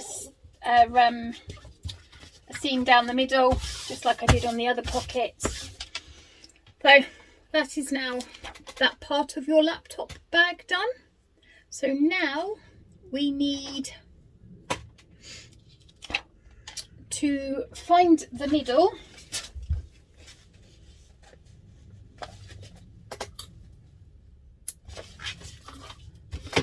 Mark the distance down stated in the pattern.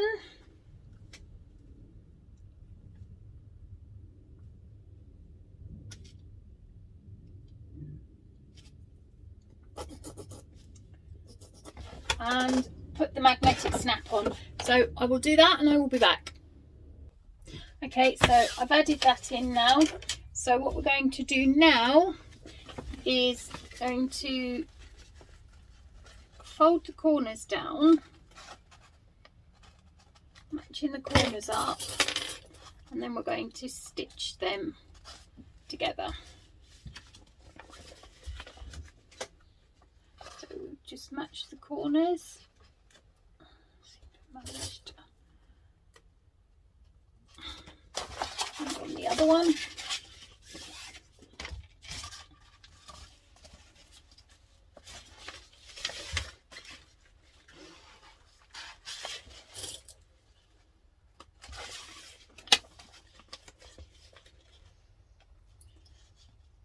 And now we're going to take those to the machine and stitch them with the seam allowance in the pattern. Just sew that down.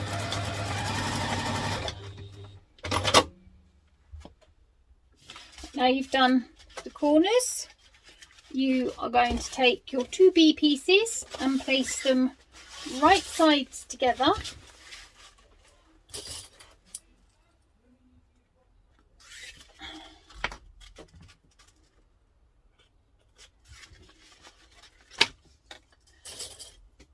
And then we're going to sew that across the top with the seam allowance in the pattern, and then we are going to top stitch it.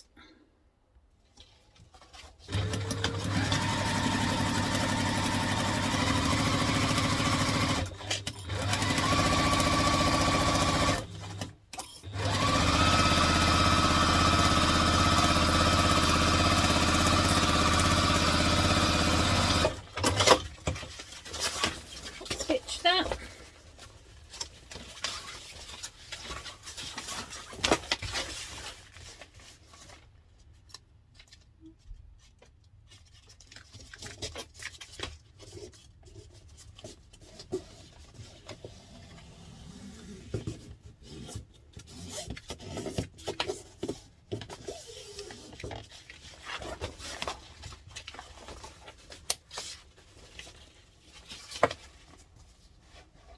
Now top stitch. Oh.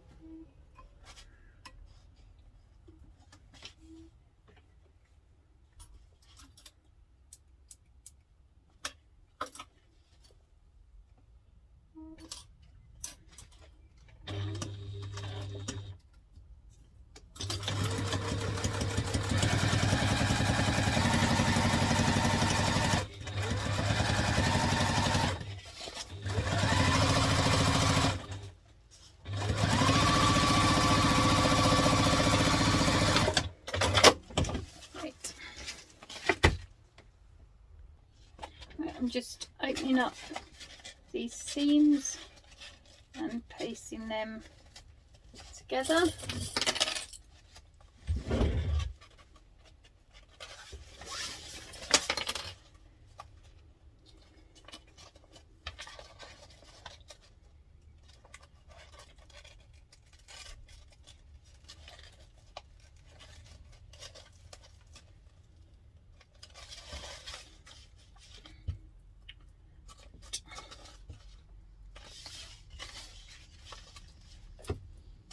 Now we're going to want our A piece. I'm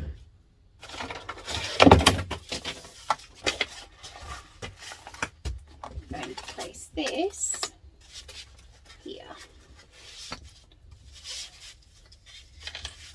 Put the two riddles. It won't fit. It won't fit round. This is too big at the moment, so I put a clip in the middle to make sure that it's all central, and then I'm coming round the side to clip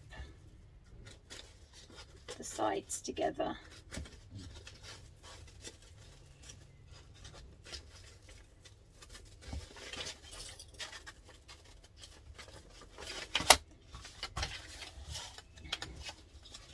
Again, matching the corners up.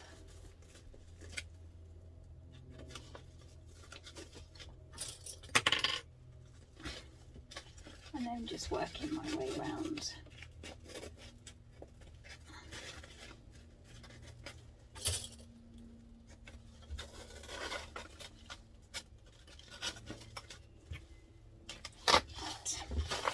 As you can see, it doesn't fit. But that's fine, because what we're going to do is we're going to go to the machine and we are going to stitch from there round. So we're just basting it on at the moment, so we'll leave this bit here. I'm starting at the corner.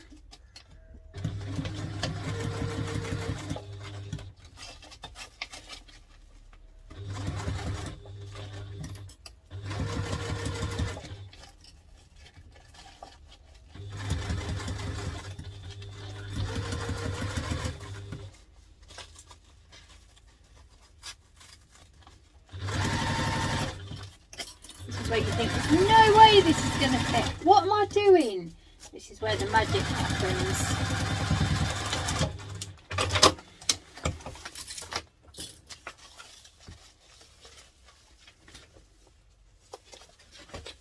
How am I going to do this bit?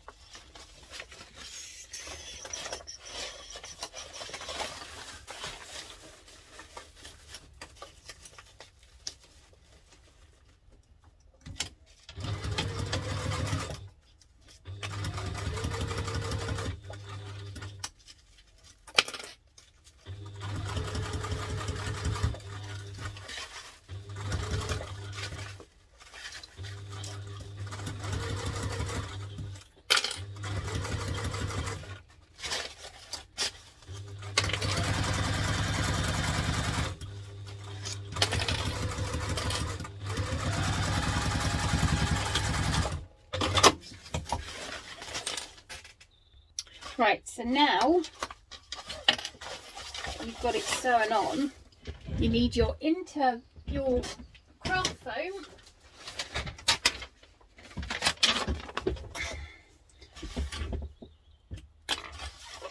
You open up, so you've got your pocket here, which is where you're going to stuff the foam in.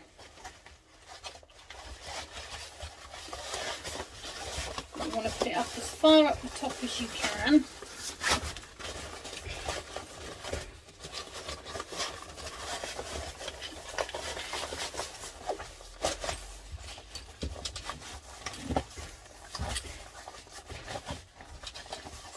Okay. And suddenly, from your bottom that didn't fit properly, it suddenly fits. It's amazing.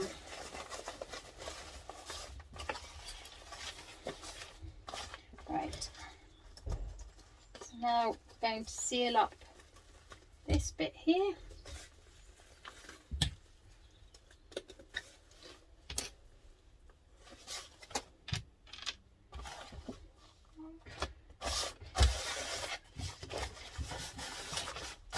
I'm going to just seal that up and that's the inside done.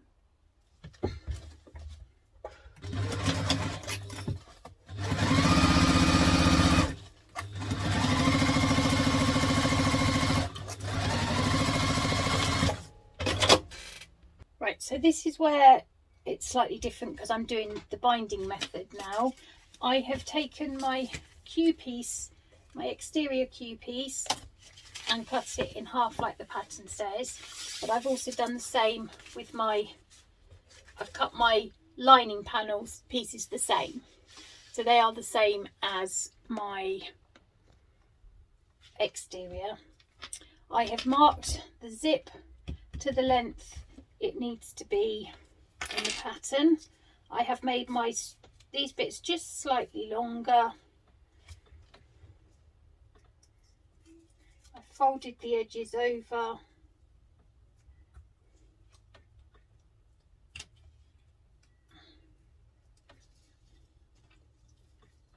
Come on, do the same. Make sure I on there. And then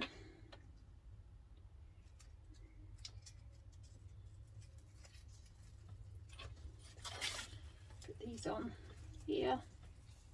I have cut them slightly longer, that's fine. I can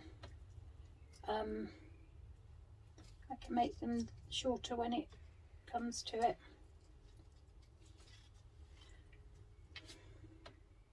I'm going to take that to the machine and I'm going to stitch it.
So you want to find the middle. And then find the middle of your external piece.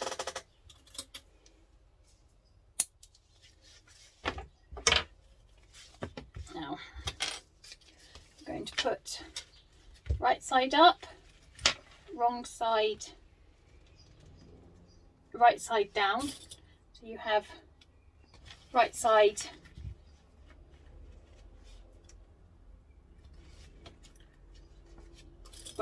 together.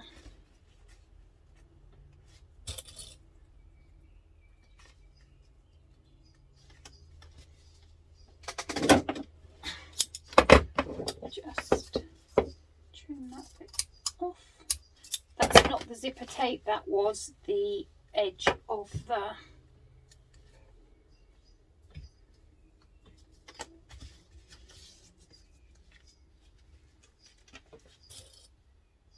the lining.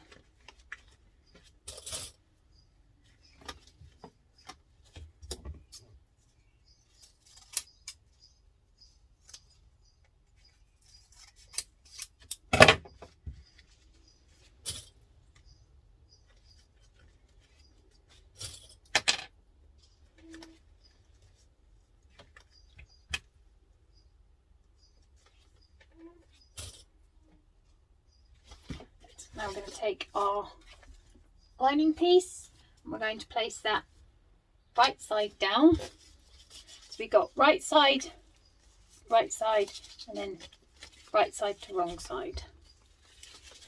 Now we've done that, we can cut that off.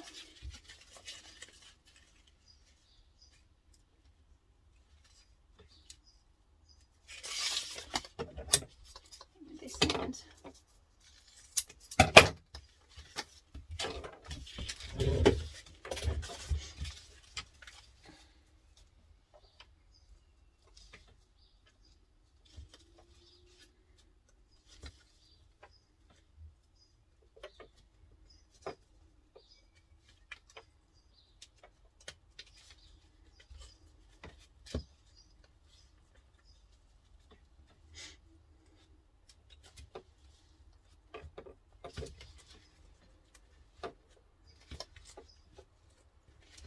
Take that to the machine and we are going to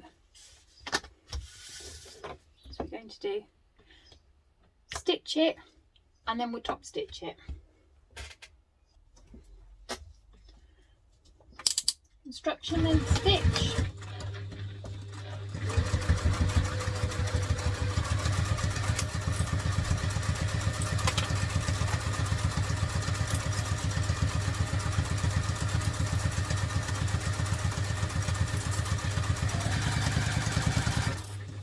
Remembering to keep an eye out for the zip.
Now we want to top stitch that.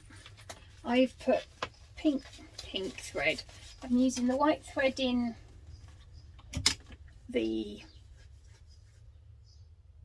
using the white thread in the top and the navy blue in the bottom.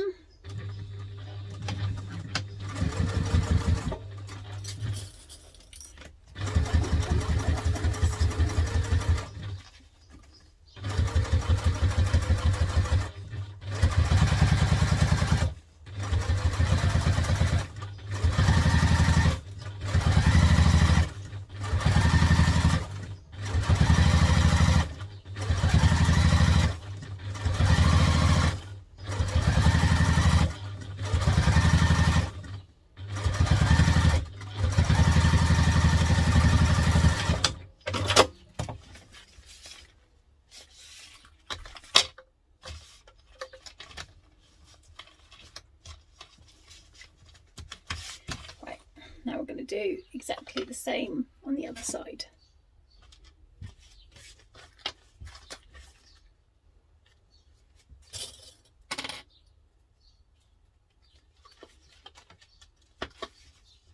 So right sides to right sides.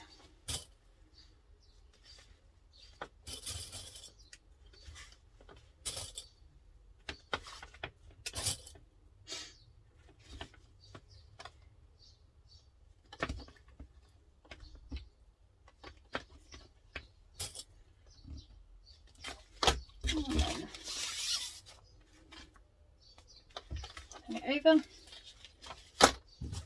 Right side, wrong sides down.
Now I'm going to top stitch. Oh, no, I'm not. There's a hole.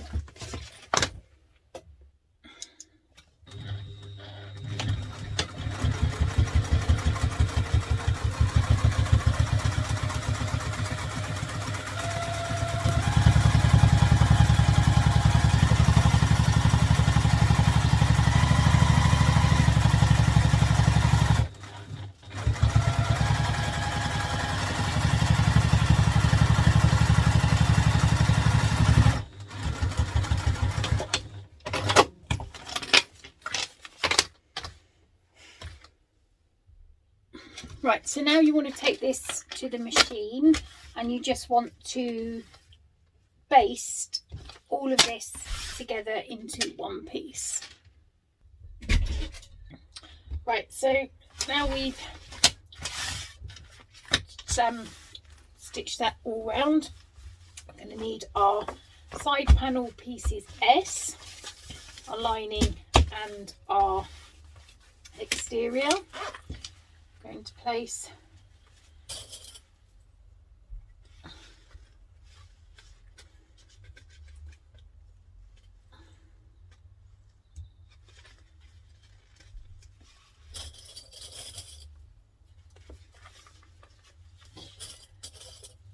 right sides together.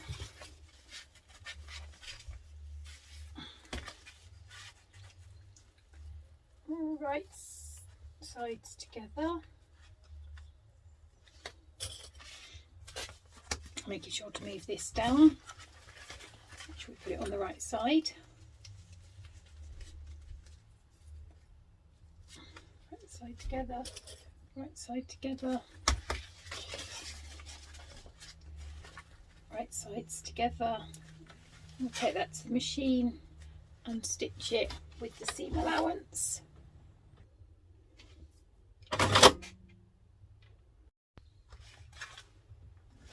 Okay, I don't know which bit of that just recorded, so I will just do a quick recap minus the sewing. So you're going to put your two pieces, your two S pieces on the end, right side, right side, right side, right side. So your wrong sides are facing out. Stitch across with the seam allowance, fold over, and then top stitch. And then you're going to do exactly the same on the other side. And now we're going to get our T pieces, which is our bottom piece. We're going to get our bottoms. And we're going to pop them, do that on that one, and then that one on that one.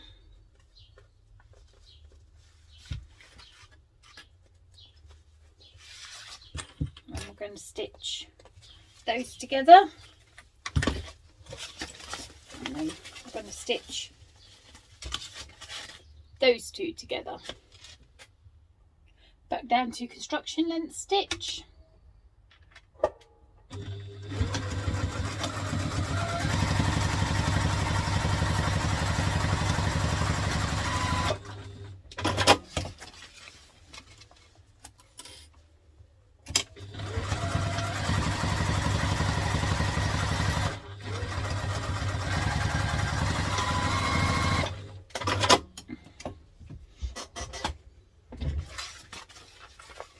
And then same on this one.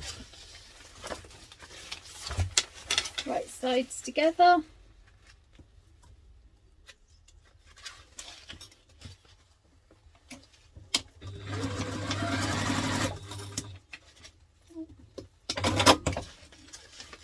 It moved. It moved.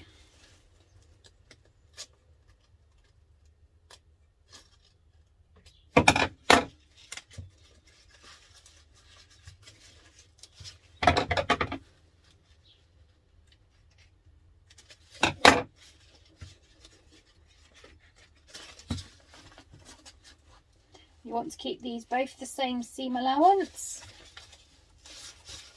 because we need to rest them together. Right, so right sides together.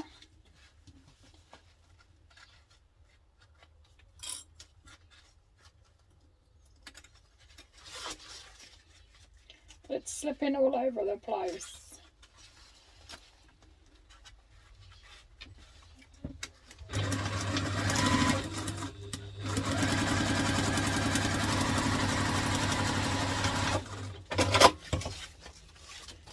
And again, side to right side.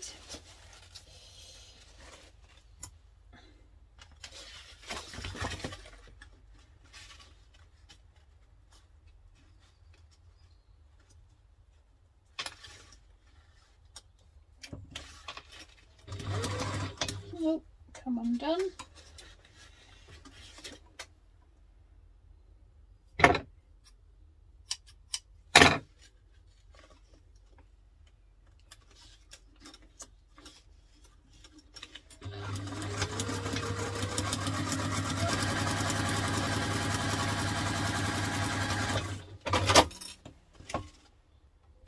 Right, now we're going to flip this so they are wrong sides together.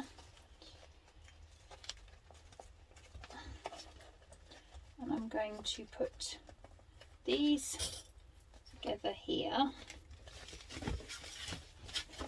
And then I might find it easier to do it the outside to the in.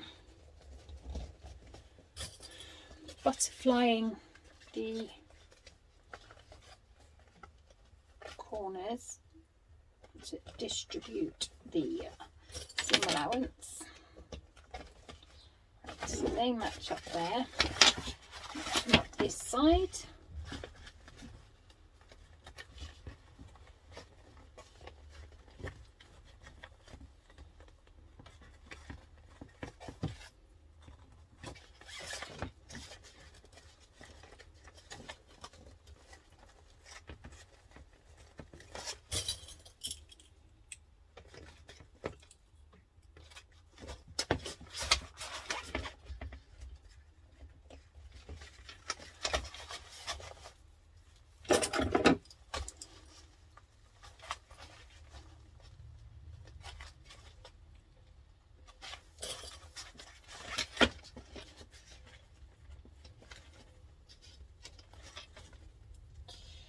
And now we'll just clip this together.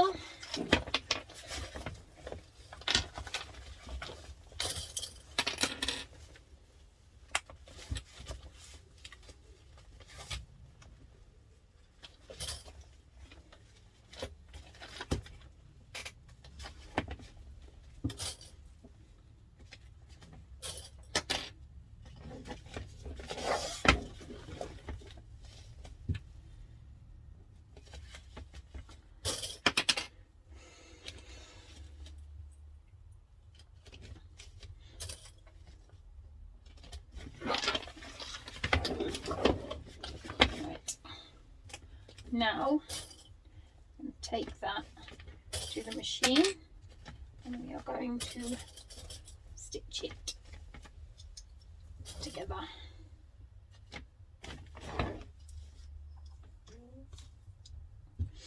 And let's just baste it to the edges so we have a big ring.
Right, now you've finished this, you have your ring. Pop that to one side. Now you want to take your other pieces. Now you want to work out which piece you want on the front of your bag and which bit you want on the back. Which I'm doing this one on the back, which is where it's supposed to be. So I'm just going to clip these round.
So that's one. I'll do this for the other one, making sure they're the right side up, because you know, my luck, I would stick them all upside down.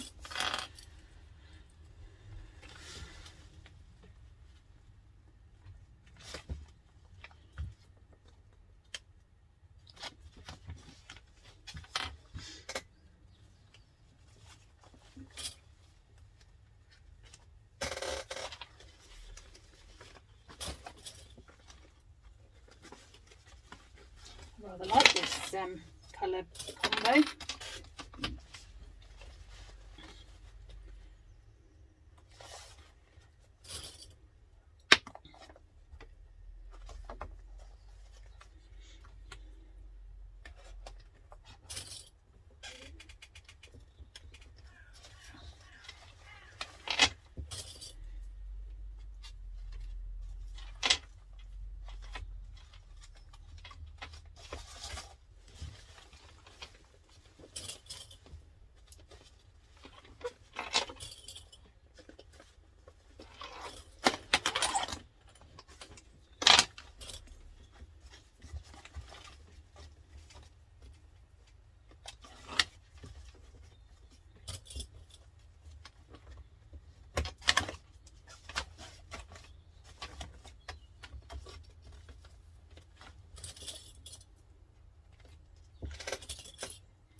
So now we're going to just baste those together. Okay, so that is now done. That is one whole piece.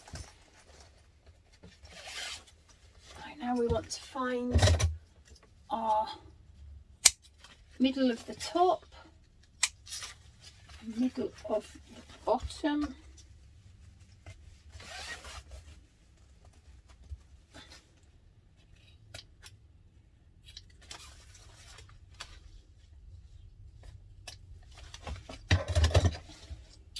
Right.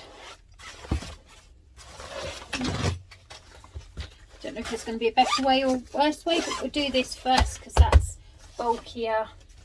So this is the front. So let's open this up. I want the zip to pull this way, so this will be my front, which means that this one will go on here. I haven't found the centre of these. Find the centre.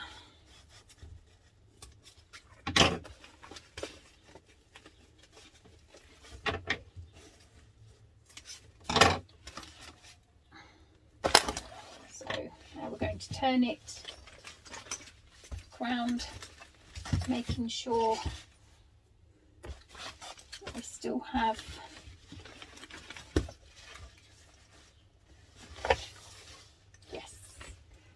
I'm going to keep it sharp because it just gives me a little bit more to work with.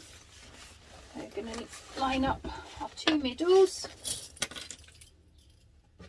put a couple on.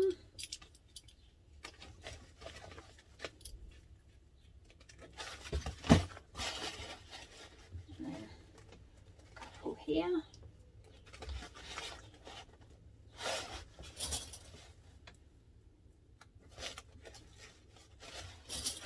Now we'll just feed that round.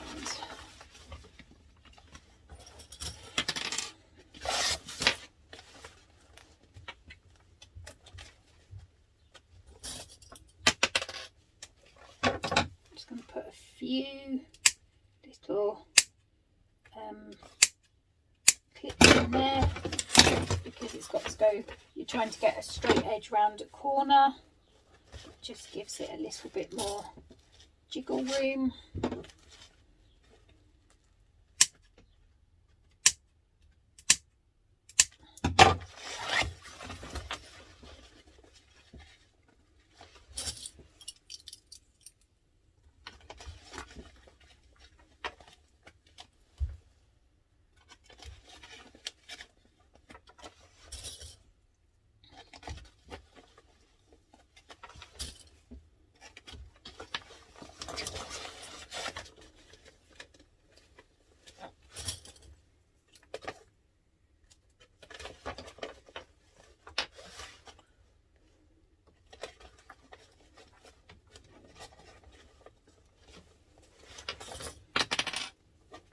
The great thing about this pattern is a lot of it, the bulk is kept out of the seam allowances. I've used ripstop, so my layers are quite thin and my vinyl is quite a thin vinyl, which is why I have kept the foam into the seam allowances, just to give the vinyl a bit more of a hold. Again, some little clips.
And just work at feeding the rest of it through.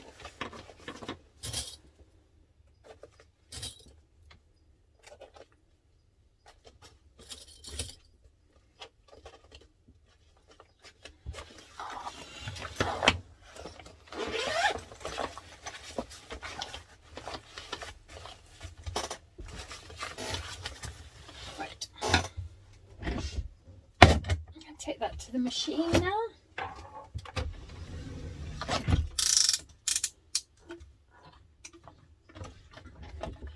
Back to construction length. Back to construction length. Using the seam allowance stated in the pattern.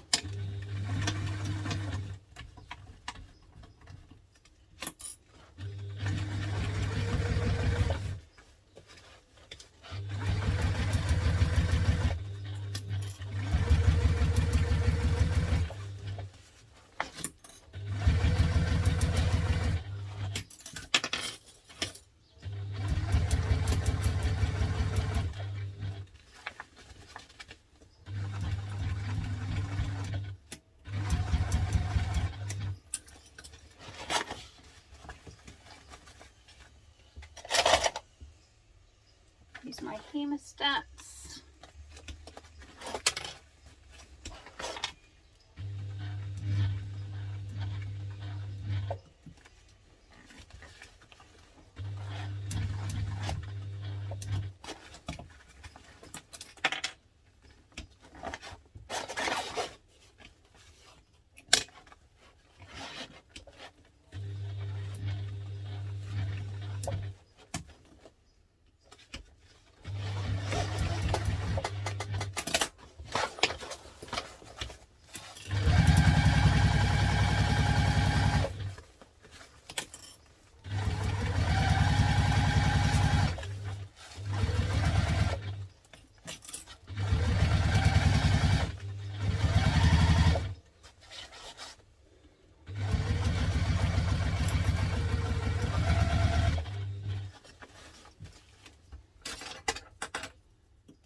Okay, so that is one attached. So I'm just going to run my fingers around, make sure there's no holes, which there isn't. And I'm going to take my ripstop that I have cut to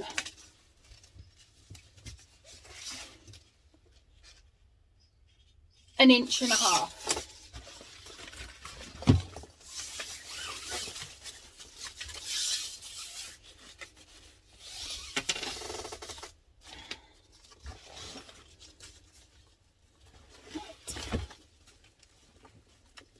Don't be afraid of binding, because I've never bought a shop bag and turned it inside out to look at binding, and I always say, well, if somebody wants to do it, go ahead, be my guest, because you've got to turn the bag back through afterwards.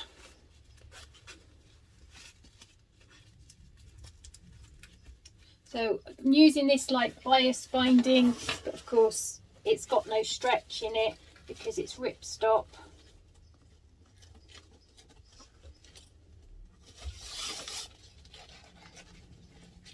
It's no different than using waterproof canvas, really.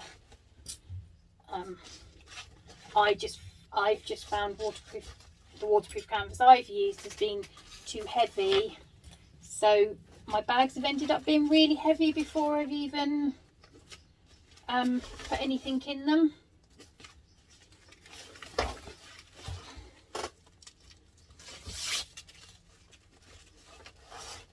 So I've started using ripstop.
I'm going to take that to the sewing machine and sew that stitch.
Now the most nerve-wracking bit, have I caught it in on both sides?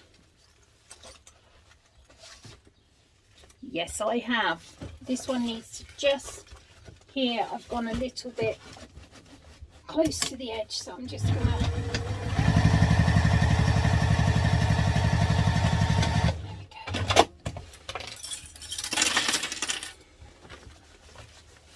And there you have it, a nice bound edge. And I find doing because if you actually pull it over, you have still got your stitch line, so you've actually done this on your seam allowance.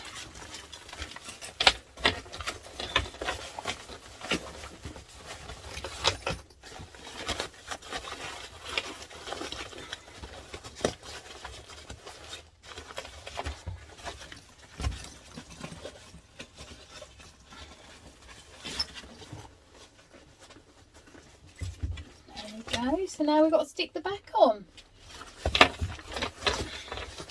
Probably going to be a little bit more tricky because you've got the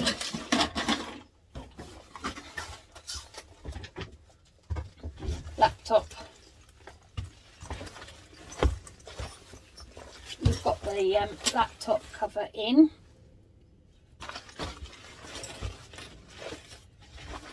Make sure you've got your zip sort of open, otherwise you're going to have trouble. And again, you're putting right sides together.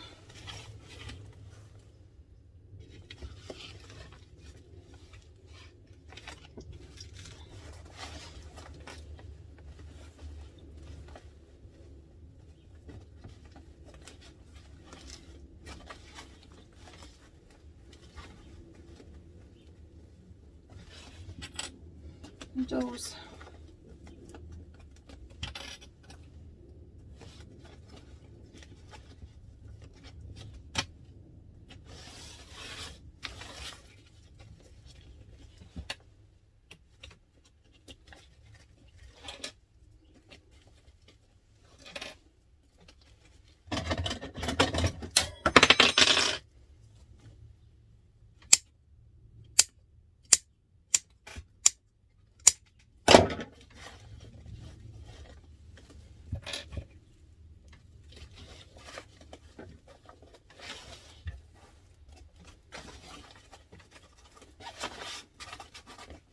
The great thing is you can move the craft foam around in here.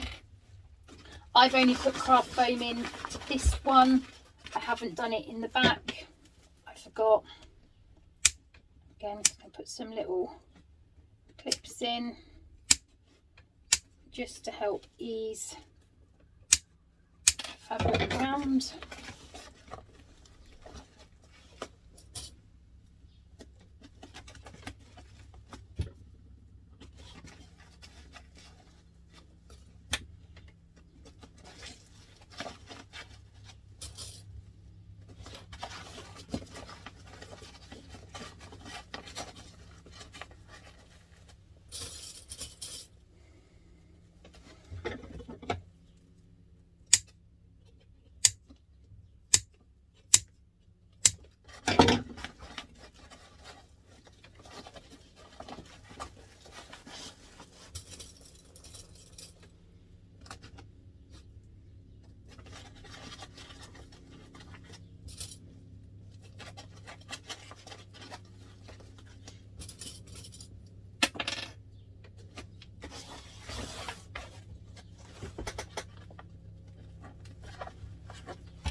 now that's clipped together, we're going to take that to the machine and stitch it.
We're bobbing. Oh, at least I realised before I did the whole bag, so I'll fill the bobbin up and I'll be back. Okay, so I've just realised as I was editing the video that neither one caught the complete back section of this bag being sewn, but it's exactly the same as the front one. So when it's done, you've got your binding on both. So I just thought I'd record this bit now to add on to the end of the video. If I had a video that ran smoothly, it would be amazing, wouldn't it? It wouldn't be done by me. So you then want to turn your bag back in the right way.